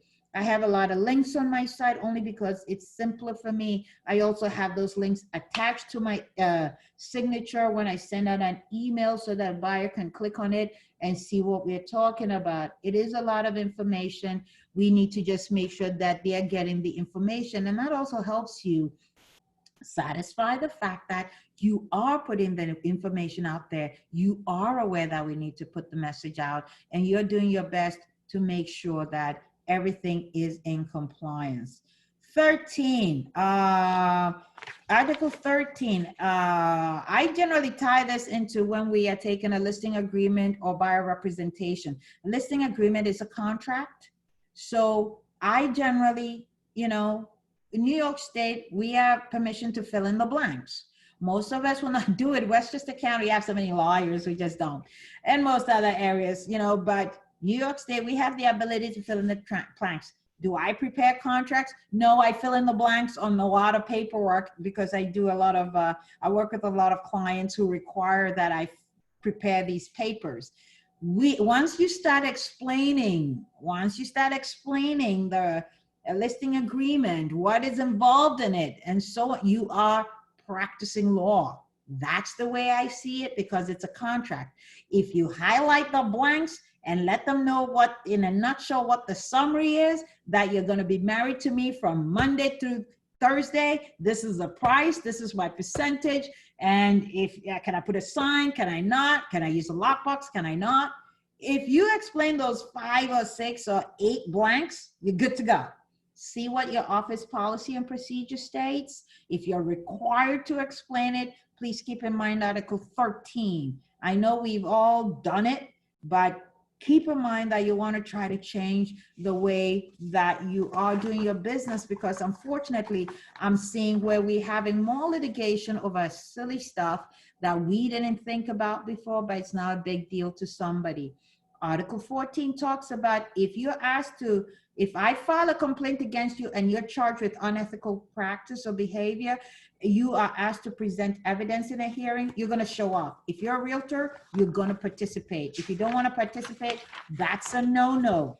Part of your commitment to being a realtor says you will participate in the process and you will show up. You will not put the information out in the public. If the hearing is between Erica and I, it belongs between Erica and I and that hearing committee, nothing else. So we need to make sure that we understand that we have processes that will help our business. We need to be in compliance.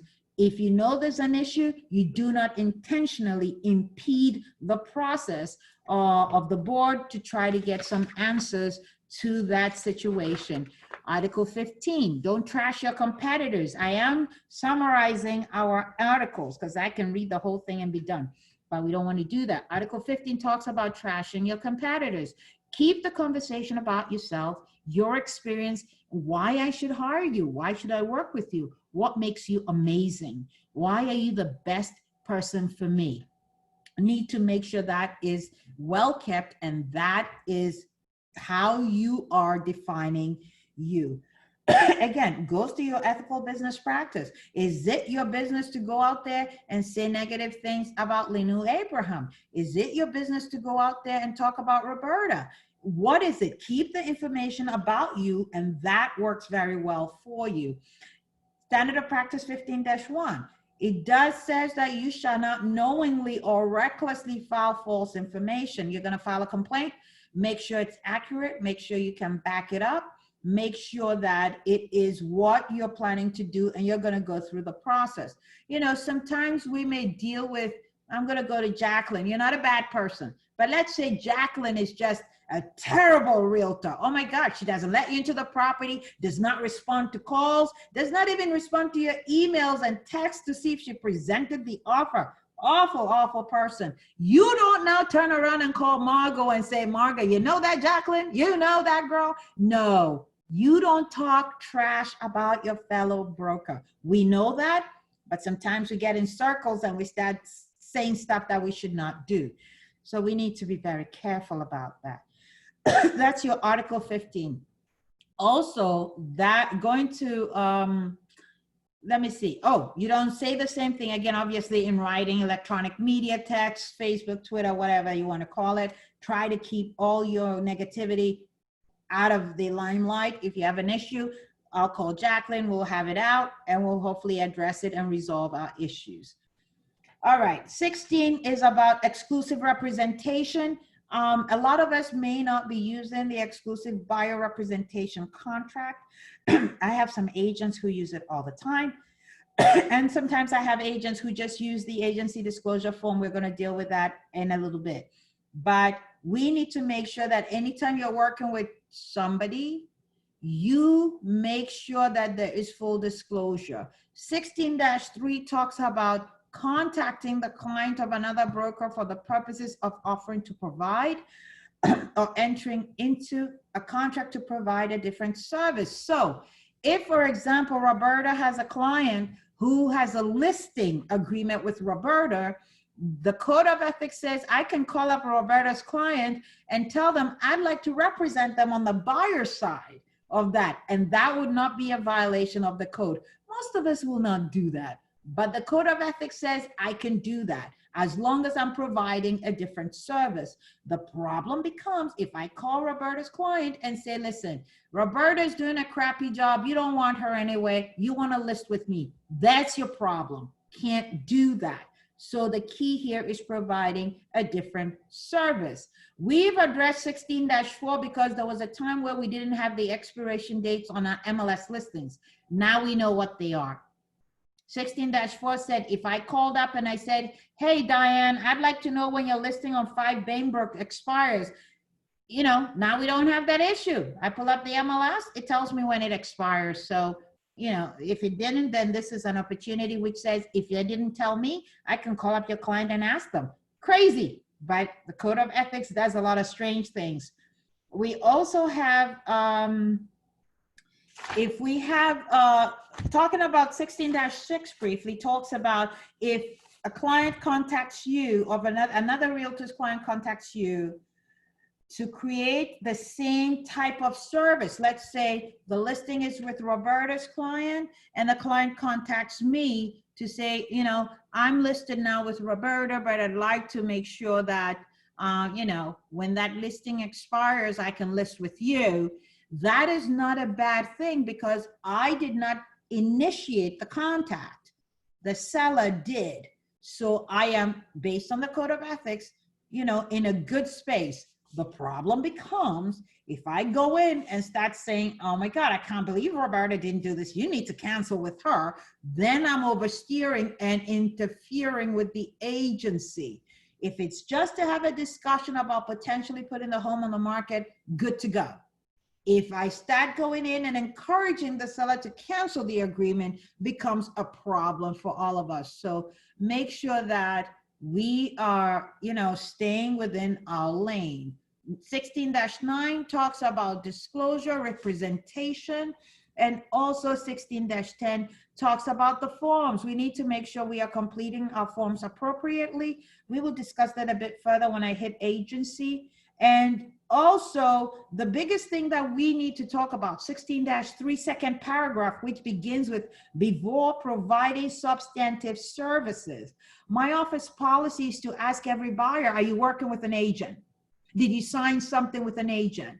Save your time. Make sure they don't have a contract that's lying out there. Make sure they don't have a contract that's going to obligate them to paying a commission out. So 16-3 says it's a great thing. Realtors shall ask prospects whether they are a party to any exclusive representation agreement. You shall ask. Your Code of Ethics is clear. Ask the question before you provide any service.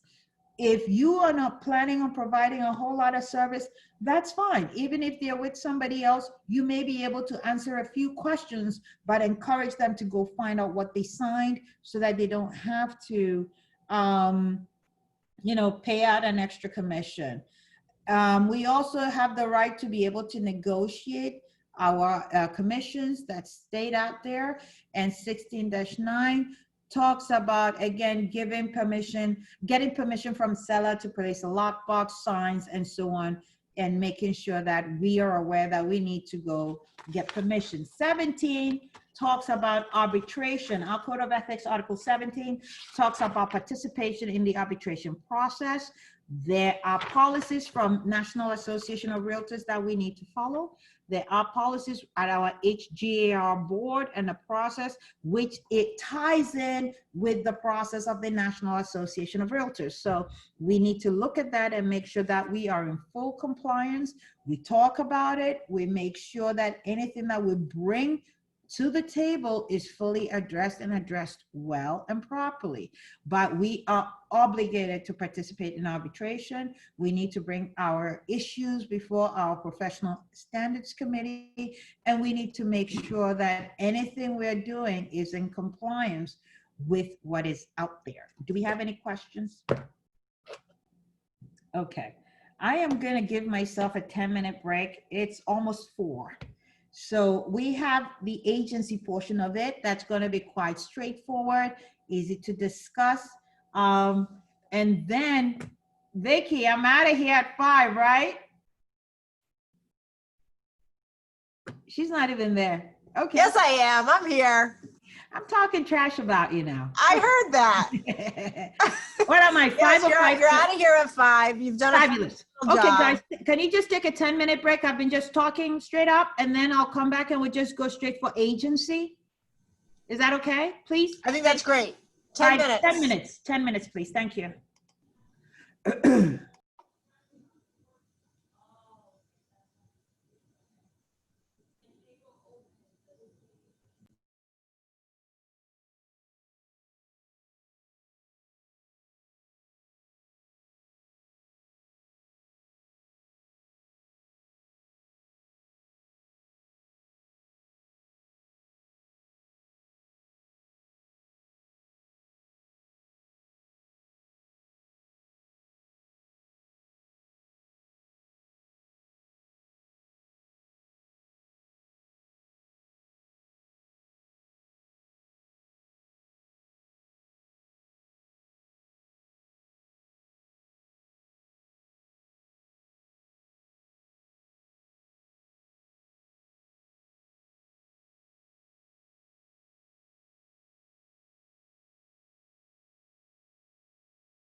Okie dokie, here we go. We're gonna try to go through our agency form. Hopefully you're all familiar with the agency form, what's required in the agency form. So before I get to telling you the history of the agency form, why do we need the agency form? I have so many questions. Why do we need the form? Oh, we are back. It's 4:10. So I'm moving. I am moving. No, Go ahead. so that people know who's representing. Right. So people know who they're working with? Yeah, so, yeah. Okay. So if I came to your office, Linda, right? Is that who I'm talking to? Linda? Yes. Okay. Who am I speaking to? Richard? Linda? Who am I speaking to? Linda. Linda, yes, ma'am. If I came to your office and we were trying to establish some sort of a relationship, is that what we talk about first, or what are we talking about? Or substantive contact. Yes, that's the first thing. So what is substantive contact, though? The first time that you're actually discussing anything about what the client or the potential client is looking for, the first time that you're discussing business. Okay, so we agree, Burnett. Gosh, I keep mispronouncing it. Burnett, right? Bennett, great. Thanks, Linda. If we are getting ready to do business together, hopefully, I'm just somebody who walks into your office. How are you going to explain the form to me? We're talking agency now. The disclosure form? Yes, ma'am. How are you going to explain it to me? Yeah, explain it to me. I'm Dorothy. Go ahead. This is not a contract, but this is just for our offices. If something happens, we just. That's crap. That's crap. Just so you know, that is so much crap. I can't even help you with that one. I have to say that. That was so bad. That was so bad. That was so bad. But we have this for our office, like. What's gonna happen? What's gonna happen that if something happens? That is so much crap. You gotta do a better job than that. Go ahead, Jill. You're cracking up, Jill. Go ahead. I am not an easy person. Tell me something good. But that's why it's so easy to take the class with you for a whole day. Go ahead. Okay, I was doing Dorothy, the form. Jill, tell me. I'm Dorothy. Tell me about the form before I get to it. Go ahead. Okay, before we start, I have to explain to you who do I represent. You have to know if I'm representing the buyer, the seller, or I'm representing you. And it's very important for you to know, so you'll know the relationship that we have. I'm still waiting. I'm still waiting for the relationship. You didn't tell me anything. For the punchline. So how do we get to the next step? Go ahead. How do you make me a client? How do you make me a buyer? If I came into your office today, how are we going to move forward? And hold on. I think you guys also got the handout for my agency, right? Good. I gave some very detailed explanations and whatnots there, and a lot of links that you can click to. So, it's just giving you way too much information, but I have an hour to wrap this up. So let's do it. Jill, role play. I'm Dorothy. I'm in your office. I came in. Go ahead. Do your thing. Dorothy. One second. Let me just.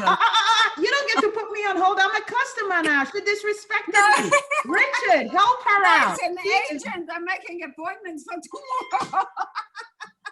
Mute yourself. Richard, I'm all yours. Shut up. Jill, mute yourself. Mute yourself or turn your phone off. Richard, I'm all yours. Hi, Dorothy. Nice to meet you today. So here we have our agency disclosure form. So this really outlines the fiduciary responsibilities I have to you.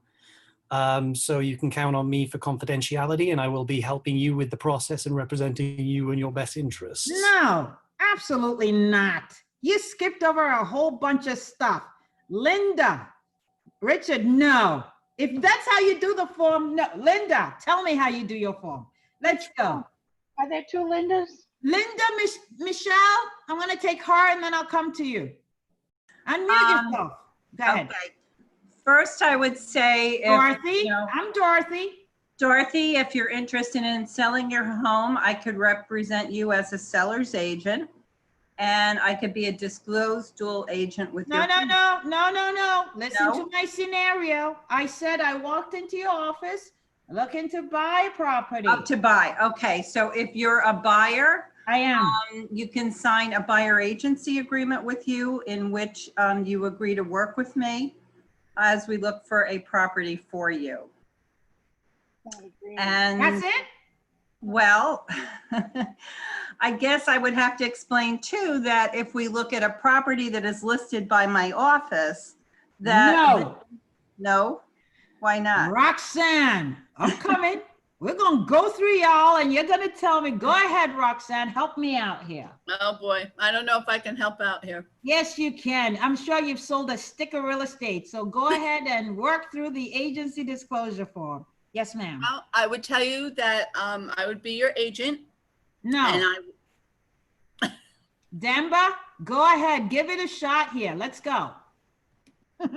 Oh, hi, Dorothy. Welcome to our office. I'm Demba, and I work for, as you say, Denver Real Estate. We don't want to know your company. Okay. Denver Real Estate. Thank you, Dorothy, and thank you for choosing me. I'm ready to work with you, and I would say here is the agency disclosure.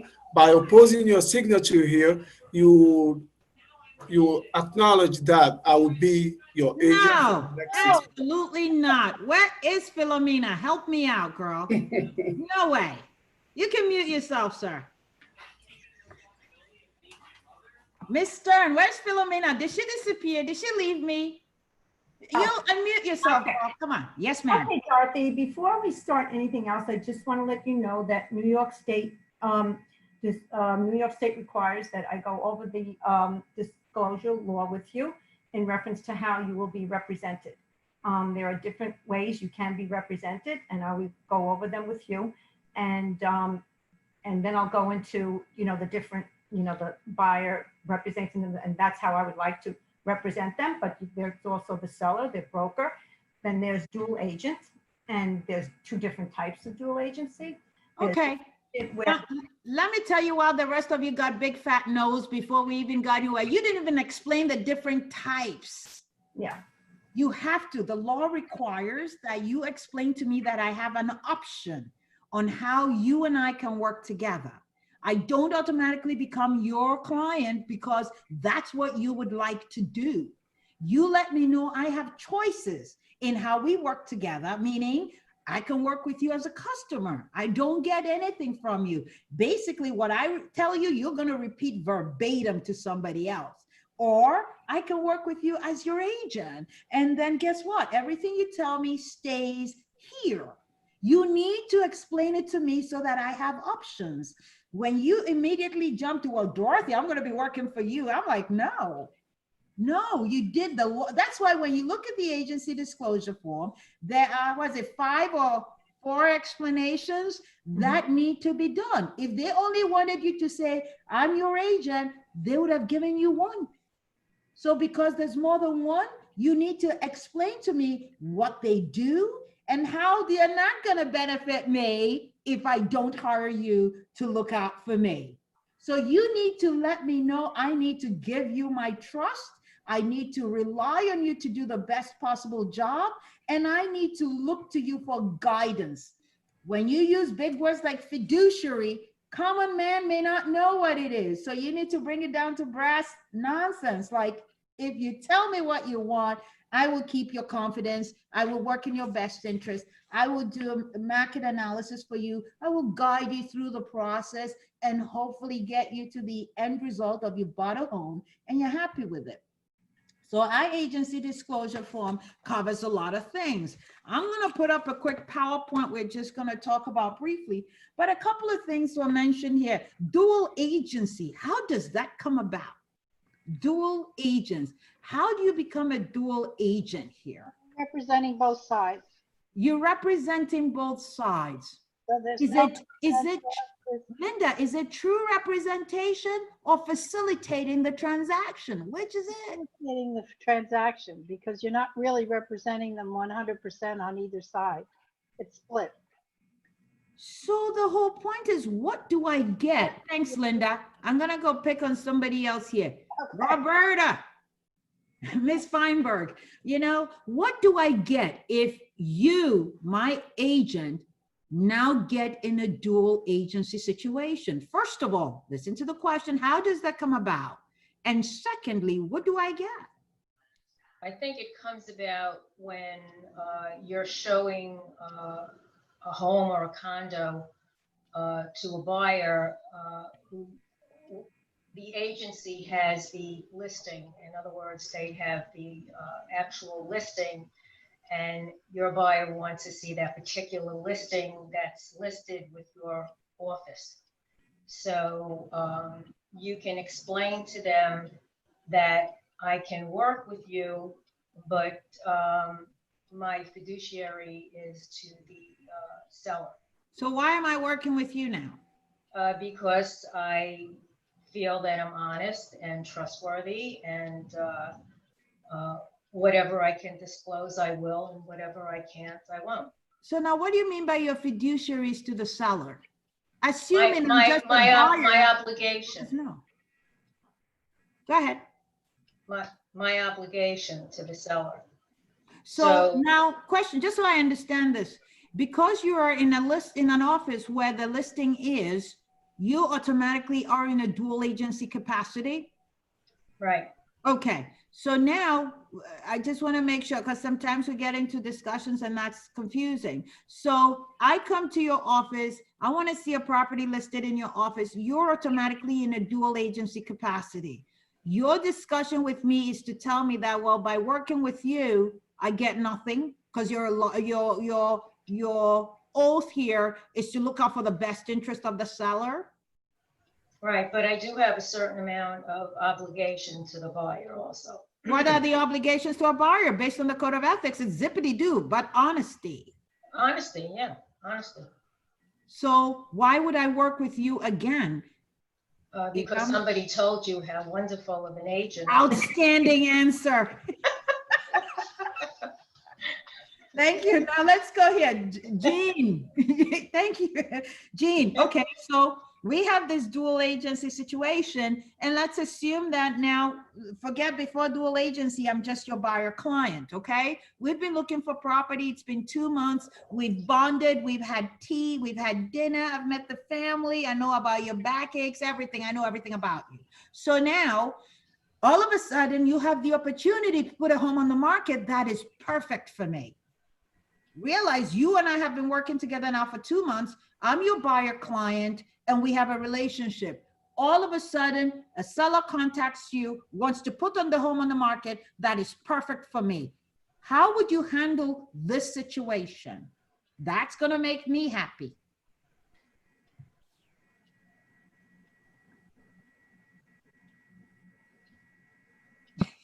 Well, your loyalty is to the first client. Well, Jean, whilst you figure out how to unmute and I can read your lips, go ahead. And whoever answered that, keep it going. My loyalty is to who? Sorry. So I would suggest designated agent. You would suggest designated agent so that I can continue to represent the seller, and that I would have somebody and then find an agent for them to. So now let me tell you how mad I am as your buyer client you've been working with for 2 months that you just tossed over for a listing. You think I'm going to call every relative I know to say you're an awful person? No. There's a different way to address me. You can still get both, but there's a different way to address me. So think about my scenario, guys. I've been working with Jean now for 2 months. We haven't been able to find property. All of a sudden, Jean gets a call saying, oh my gosh, I'd like you to put my home on the market. It's perfect. And then Jean says, oh my gosh, it's perfect for Dorothy. So Jean now says to me, well, Dorothy, I'm going to dump you so I can work with the seller. No, what I suggested was designated agent. Why would you suggest that? so that they feel they have representation. I mean, Are you still gonna continue to work with me, or you're gonna work for the seller? Are you gonna continue working with me, or you're gonna work with the seller? I'm gonna work for the seller. Bad move. I will call every relative I know. I'm so bad. I will tell you why. I will refer you to the best agent. Don't throw me away. Why can't you just go to your broker manager? You suggested designated agency. Right. Why can't you just have the broker manager or team leader represent the seller for this one transaction? So you and I maintain that relationship. But what about the relationship with the listing, with the seller? You still have that, but they have representation from your broker manager, not another agent. You're still getting both ends of the transaction because your broker manager is dealing with that. So if you're able to explain it to the seller, because you and I have been working together for 2 months, we've got a relationship. And guess what? If I say no, you cannot work with that seller. Because you need permission. But Dorothy, I don't think a broker. If the buyer says no, or one party to that agreement says no, you cannot do much. So Dorothy, I have to have permission from the buyer in order to. Yes, ma'am. If you are going to get into a situation where you're going to have a listing and you're going to have a buyer, and you've been working with us, but you have the opportunity to maybe work with both, you said designated, which is a good idea. But before you go designated, don't you think you want to do dual and ask permission from both parties to work with them? So I would be more of a transaction agent. That's why I say when you're doing dual and you properly explain it, why would I do dual ever? Because I am not working in anybody's best interest except the transaction. I am facilitating the process. But if you have a designated agent and that person for this one transaction is your broker manager or somebody, you're fine. You can still maintain contact with this buyer as opposed to dumping me, but you can still maintain this because the seller's leaving, me buyer, I'm staying, future referrals, future relatives, future. I think we got to think about that. I understand your position. I love working with my sellers. I'm a listing agent. But, you know, I also have a small office where if I have a buyer come in, I always tell them I'm working for the seller, happy to designate an agent for you. That's me, because some buyers don't care. Some are concerned about that. So the discussion has to be had. You don't just get to dump me without my permission. I love you though. I like you. I'll stay with you just because I like you, but no, don't dump me. Carolyn, Miss K, what do you think? Thank you, ma'am.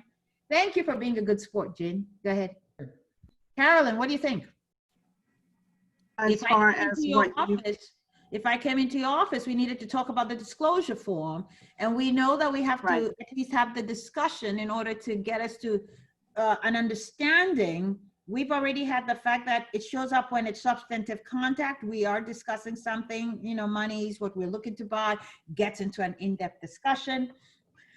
We talked briefly about, she mentioned designated agent, which I absolutely think is fantastic. If you have the same listing in the office or you have multiple offices, same company, it's all Gene Company, and they have the listing, anybody within the other offices, you know, works as a buyer's agent, a seller's agent for that, you're in a dual agency capacity.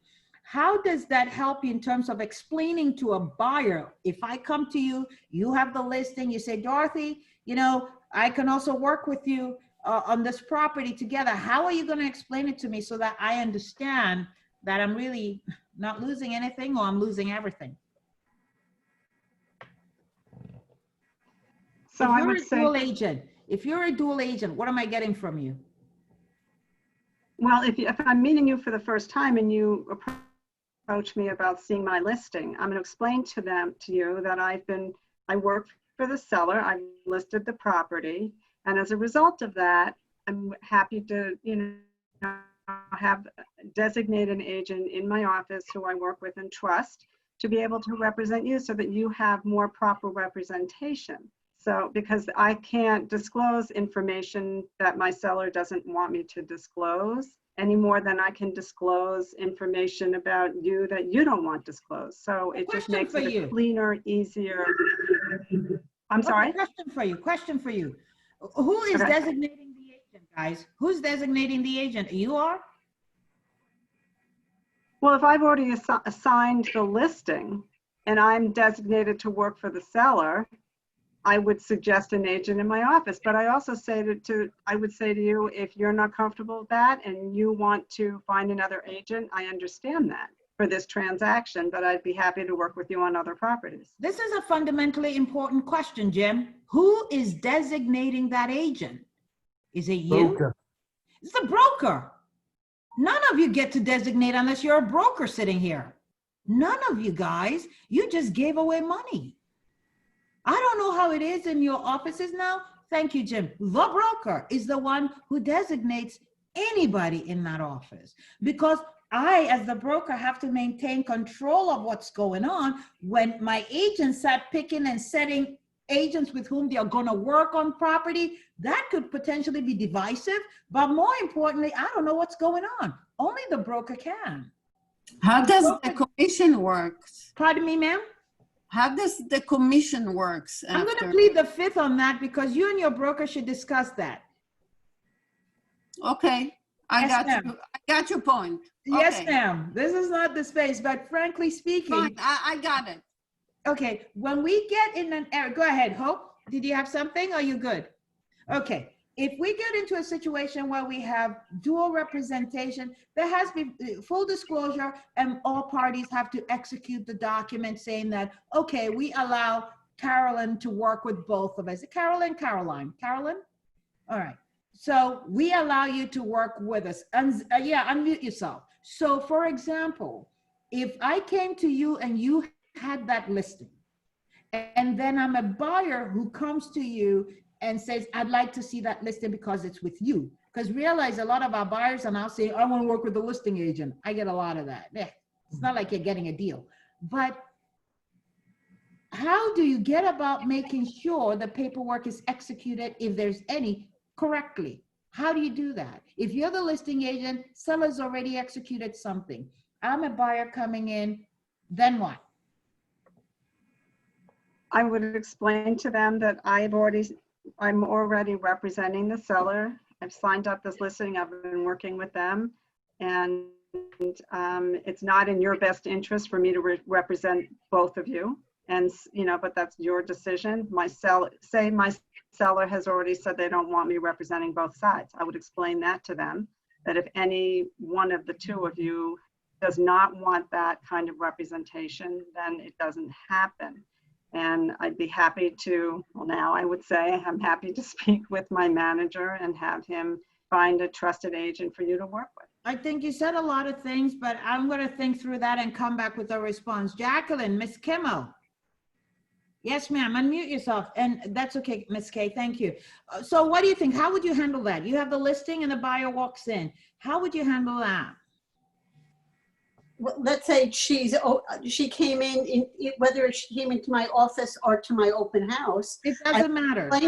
I would explain to her that I'm representing the seller right now, and that I could possibly show her more, except that I'm going to give her to my the broker, to my manager. Guys, you're killing me. But I would speak to my manager first. Okay. And introduce her.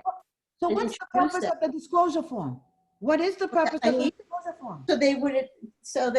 It's an explanation of what we're doing. So the purpose of the disclosure form is to tell me that you show me other property, but you're going to give me to your manager? Just for the one property. I think that what I'm trying to find out is if the parties are okay getting representation, what's your next step though? Don't give me away now. I want to know if I'm willing, I'm okay with working with both of you. Well, I need permission. Don't I need permission? I'm listening. So how are you going to get that? Because Carolyn was, she's gonna talk to her seller and then hand me off to her broker. I don't wanna be handed off. I'm very comfortable working with you. And so you're gonna get permission from your seller to allow him or her to, yeah? Right. So now, what happens after you get permission? You have to fill out new disclosure forms. Yeah, oh, well. Thank you very much. I was waiting. I'm sorry.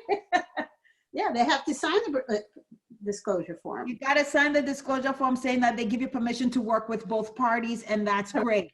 I think though that the way I do it, I have them both sign the same form so that they see their signatures on the same form, not two So they have separate. both copies, so they Right. also have a copy? And they also get copies, yes, ma'am. So it's fully executed. The seller sees their signature, buyer sees their signature on the same disclosure form, saying that they agreed to be in a dual agency relationship. They also understand they're getting nothing because you cannot suggest this one's offer higher. You cannot do anything. You literally become Switzerland. Cannot talk about anything. You have no input. You have no suggestions. Neutral. Can I just make a point? Philomena, yes, ma'am. Yeah, if I'm working with a client like for 2 months, if this comes up, I've already had this conversation when we sit down for the buyer. I always have them, well, before COVID, come to the office and I explain those certain situations. So, and I would say, I might put on a listing that might be perfect for you. And this is the way, this is what will happen.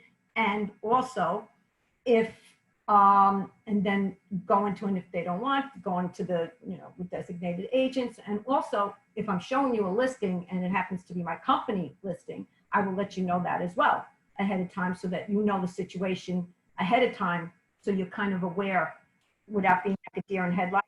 And then you can gradually go into it how they want it. I had a seller that didn't want dual agency and they told me that from the get-go. So sometimes if you're meeting someone at the open house, you'll always have agency disclosure papers there so that you can also explain, but you can, if they wanted to, you can also work with them as a customer if they didn't want neither. I totally agree that there are many options, guys, but I think that one of the things that we talk about in some courses I take is that, if you truly told a buyer who was agreeing to dual agency that they would be getting absolutely nothing, will they work with you? I mean, if you were upfront and honest and said, listen, I cannot give you guidance on price. I cannot do a CMA for you. I cannot do anything. I'm going to show you the property. If you make an offer, I transmit the offer. I transmit a counter. I cannot make suggestions. Will they truly work with you? Or they're looking for service? Even those that say, oh, I'm comfortable with dual agency, they're looking for service. So I think we need to figure out the best explanations. If you tell me up front that this is what's going to happen, when that property comes up, you're going to remind me. Remember, Dorothy, we spoke about this so that it is documented.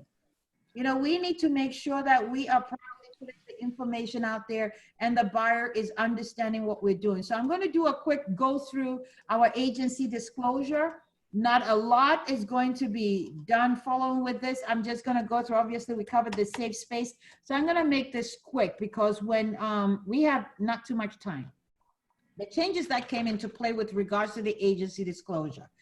It came about because buyers were confused as to who was working for them and who was representing their best interest. And then the form came out and it obviously says it's not a contract, but we still are required to explain these different options that buyers and sellers have with regards to working on this. Tenant landlord is also similar, so they can go ahead and read the same form. I'm going to stick with this in that real property now included, at the time it came out, was only for homes, now includes residential, real property, condos, co-ops, and they were all defined whether it's used or occupied or was meaning to be used or occupied. So there were some changes made to that. Disclosure of agency, we agreed that should be in writing, that, and hopefully you are familiar with that. Advanced consent was the second change that came into play. Advanced consent to dual agency. A lot of the time when we get listings, that's when we have this discussion with our sellers so that they can allow us to be able to work with both the buyer and the seller on their property. Some sellers say absolutely not. Some sellers don't mind. But again, if we explain to them truly what they are going to be losing, they may not agree so quickly. We also had a quick discussion with regards to designated agency. What is designated agency? We need to make sure that it is somebody, your broker or manager, team leader is involved in selecting the person who's going to be working with a buyer in terms of what that is going to get for them. When do we need to fill out the form? We said first substantive contact. We are generally, and we know that for a fact, required to disclose what kind of, if I'm a listing agent, then I'm working for the seller. If I'm neither, and the listing is within my office, I am, under the dual agency umbrella. Therefore, we need to make sure disclosures are in play. We need to make sure that the disclosure is in writing. The best way we can put that out, explain it, and make sure that the form is provided to the consumer before you do anything. We have to be clear. Article 12A, which is one of the laws that we work with, we are provided we are supposed to provide the disclosure form to the seller and landlord and get a signature. We make sure that it is acknowledged, and we make sure that it's provided to a tenant, tenant's agent, buyer, buyer's agent. With regards to first substantive contact, we already understand or agree that when we start talking a lot about the property, that is when this form has to come out. There are different types of agency. We have the buyer agency. We have seller agency, tenant representation, landlord representation. We have to make sure that everything we put out there is clear, easily understood, and we are in compliance with the law. With regards to how we do that, bottom line is we just go ahead and address that in writing. There are different types. Somebody mentioned previously transactional brokerage, which means you are absolutely just facilitating the transaction. We have the ability to represent both sides of the transaction, but all of this is done with disclosure. So if we are not properly disclosing, disclosure has to be in writing. We need to make sure that we give copies of any document that is signed between us and a buyer, us and a seller. Everybody gets a copy of whatever it is they've executed, and we need to make sure that, again, we keep it in a safe place, and all of that is addressed very simply. Your handout covers a lot of this, so because I have an hour, I do have a deeper class. I'm not going to go through everything, but the definitions of the different types of agencies are there. Again, I think you need to make sure that you have your office, whatever way your office wants to address this, needs to be fully addressed. Broker's agent is something that we really don't use here. We're mostly dealing with buyer's agents, and sometimes we do definitely have the disclosure form that's available. Open house was mentioned briefly. I'm going really very fast through this for a quick second here, because most of this we've addressed. We have to make sure. I want to go to open houses because that's one that always comes up in terms of when do you give out the form based on Department of State. And I will go quick. I'm trying to go very fast here. Based on Department of State, their definition is if you have an open house, they're saying this letter has not changed. I double check to make sure that opinion has changed. It says you don't have to present the disclosure form to everyone who attends an open house where no substantive contact has been made. So if you have an open house and I'm just walking through looking at the property, it says you don't have to present me with with a disclosure form, because we have not really discussed anything substantive about what you're looking at and what's going to be in your best interest and how much money you're putting down and so on and so forth. So the disclosure form is up in the air. My discussion with other agencies and other agents, it depends on what the office policy is requiring. There are some offices that require that your brokers, if a buyer walks through the property at an open house, you supply them with a disclosure form. I don't know why that is, but they say you have to. The other thing is some buyers, some offices say, well, no, not till the buyer says, oh, I'm interested in this particular property, then you have to make the necessary disclosures. Let's assume, Richard, you are the super duper listing agent, you have all these properties, and Bennett is a new agent in your office. So Bennett wants to do the open house for your property so she can get some customers. Are we good? Or some potential clients. So it happens a lot. You have a lot of agents, you're very busy, and you know, Bennett is a new agent who wants to capitalize on your busy thing here. So she's at the open house, a buyer comes to the property, loves it, and says, I want to present an offer. Bennett is the surrogate there. Richard, you are the listing broker. What are you looking, or what will you be looking for in terms of communication with Bennett regarding that buyer, that potential buyer? And Bennett, I want you to think about this. What responsibility do you have since you are at that property performing an open house on behalf of Richard? He's in your office, he's the listing agent, and you are there to try to get some new customers or clients. All right, so Richard's going to answer and then I'll come back to you. Go ahead, sir. What are you looking for from her, if anything? To find out if she discussed with the potential buyer if they already had any representation. Okay. And if they didn't, did she disclose agency and go into depth in that conversation with them? And if possible, could we go into a designated dual agency role where she represent the buyer and I stick with the seller? Well, question for you though, for everybody, thinking that this is Richard's listing and Bennett, you are working with this potential buyer, but it came off Richard's open house. I kind of like your answer, Richard, but what do you think, Bennett? Are you comfortable with what Richard said in terms of his discussion with you? Have you represent this buyer and then he... Yes, I'm comfortable with what he said. But the point is you're there representing the seller, guys. She's doing an open I'm house. not representing the seller, but I'm doing an open house. So if someone comes in and they want to purchase the house, I'd have to contact the listing agent and make agreements with the listing agent for the buyer.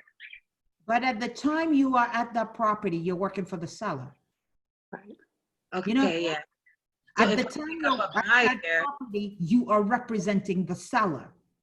if I pick up a buyer, then I'm representing the buyer. I'm not. Go ahead, Jean Cameron Smith. You gotta unmute yourself. I couldn't hear you. I'm sorry. What did you say? I didn't say. Yeah, I thought you were talking to me. No? No. Okay. They have to wait until the open house is over before they have a discussion with that buyer, because the open house is, you know, the property, and you're representing the seller through that open house. They talk to the buyer afterwards. If you're at that open house, you're working in the best interest of the seller. Period. You're working the best interest of the seller. Denver, I'll be right there. Richard is saying that somebody needs. Oh. Thank you.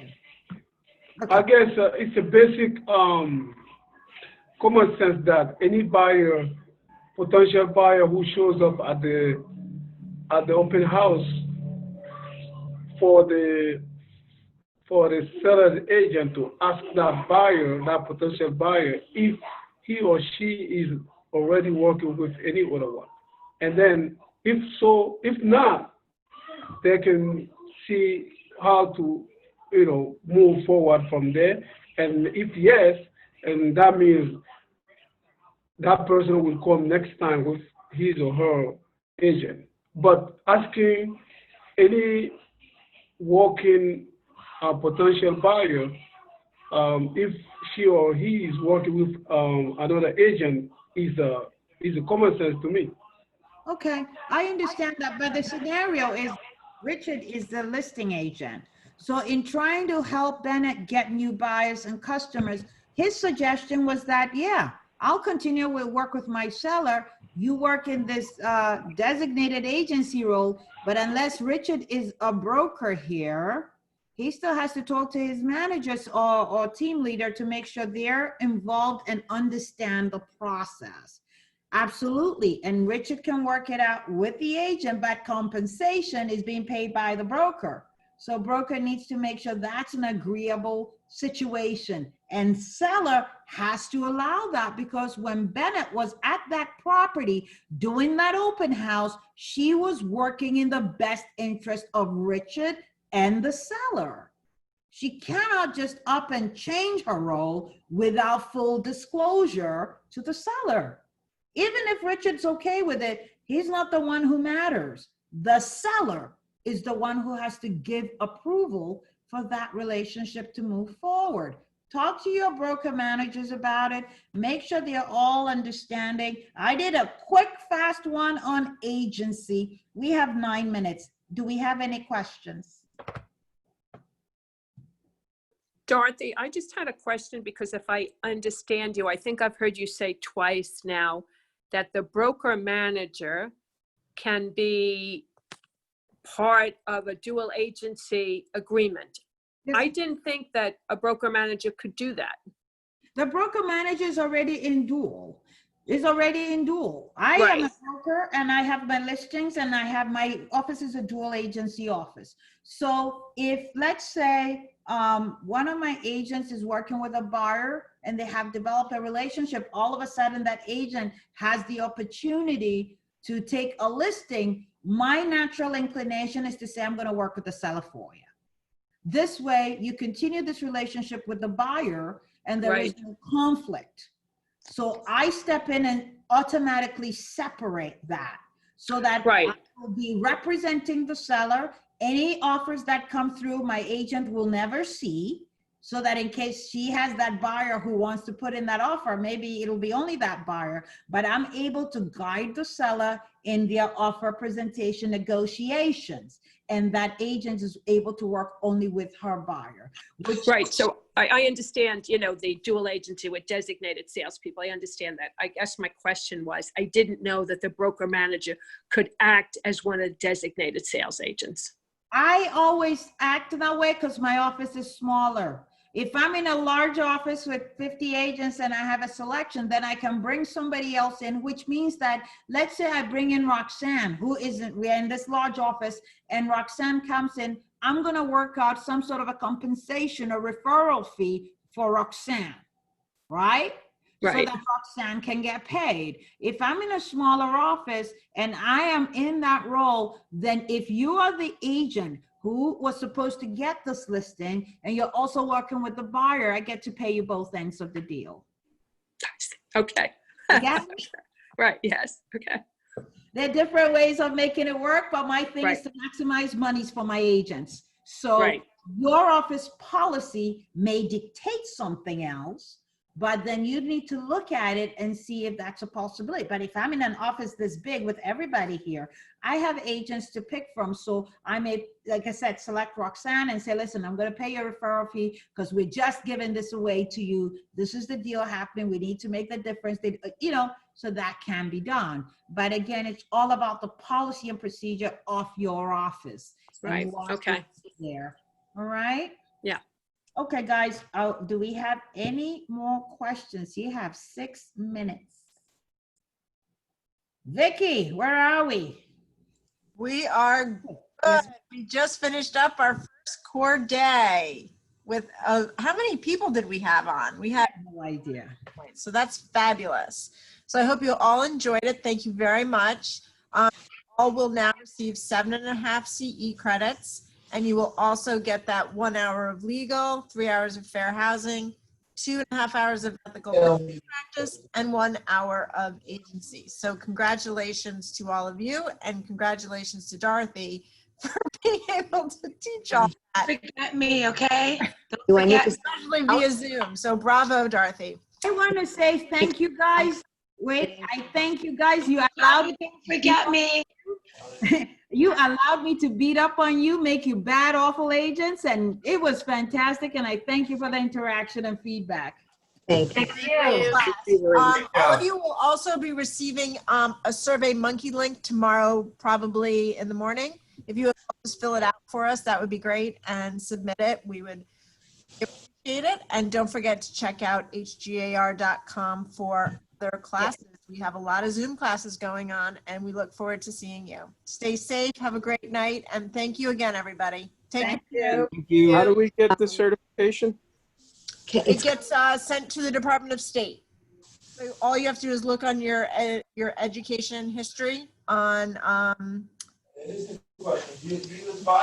HGAR. Oh, okay, so we'll see evidence of that in the HCAR. Okay. Correct. Okay. All right. Thanks, everybody. Thank you. Okay. Thank you. Bye. Take care. Thank you. Thank you.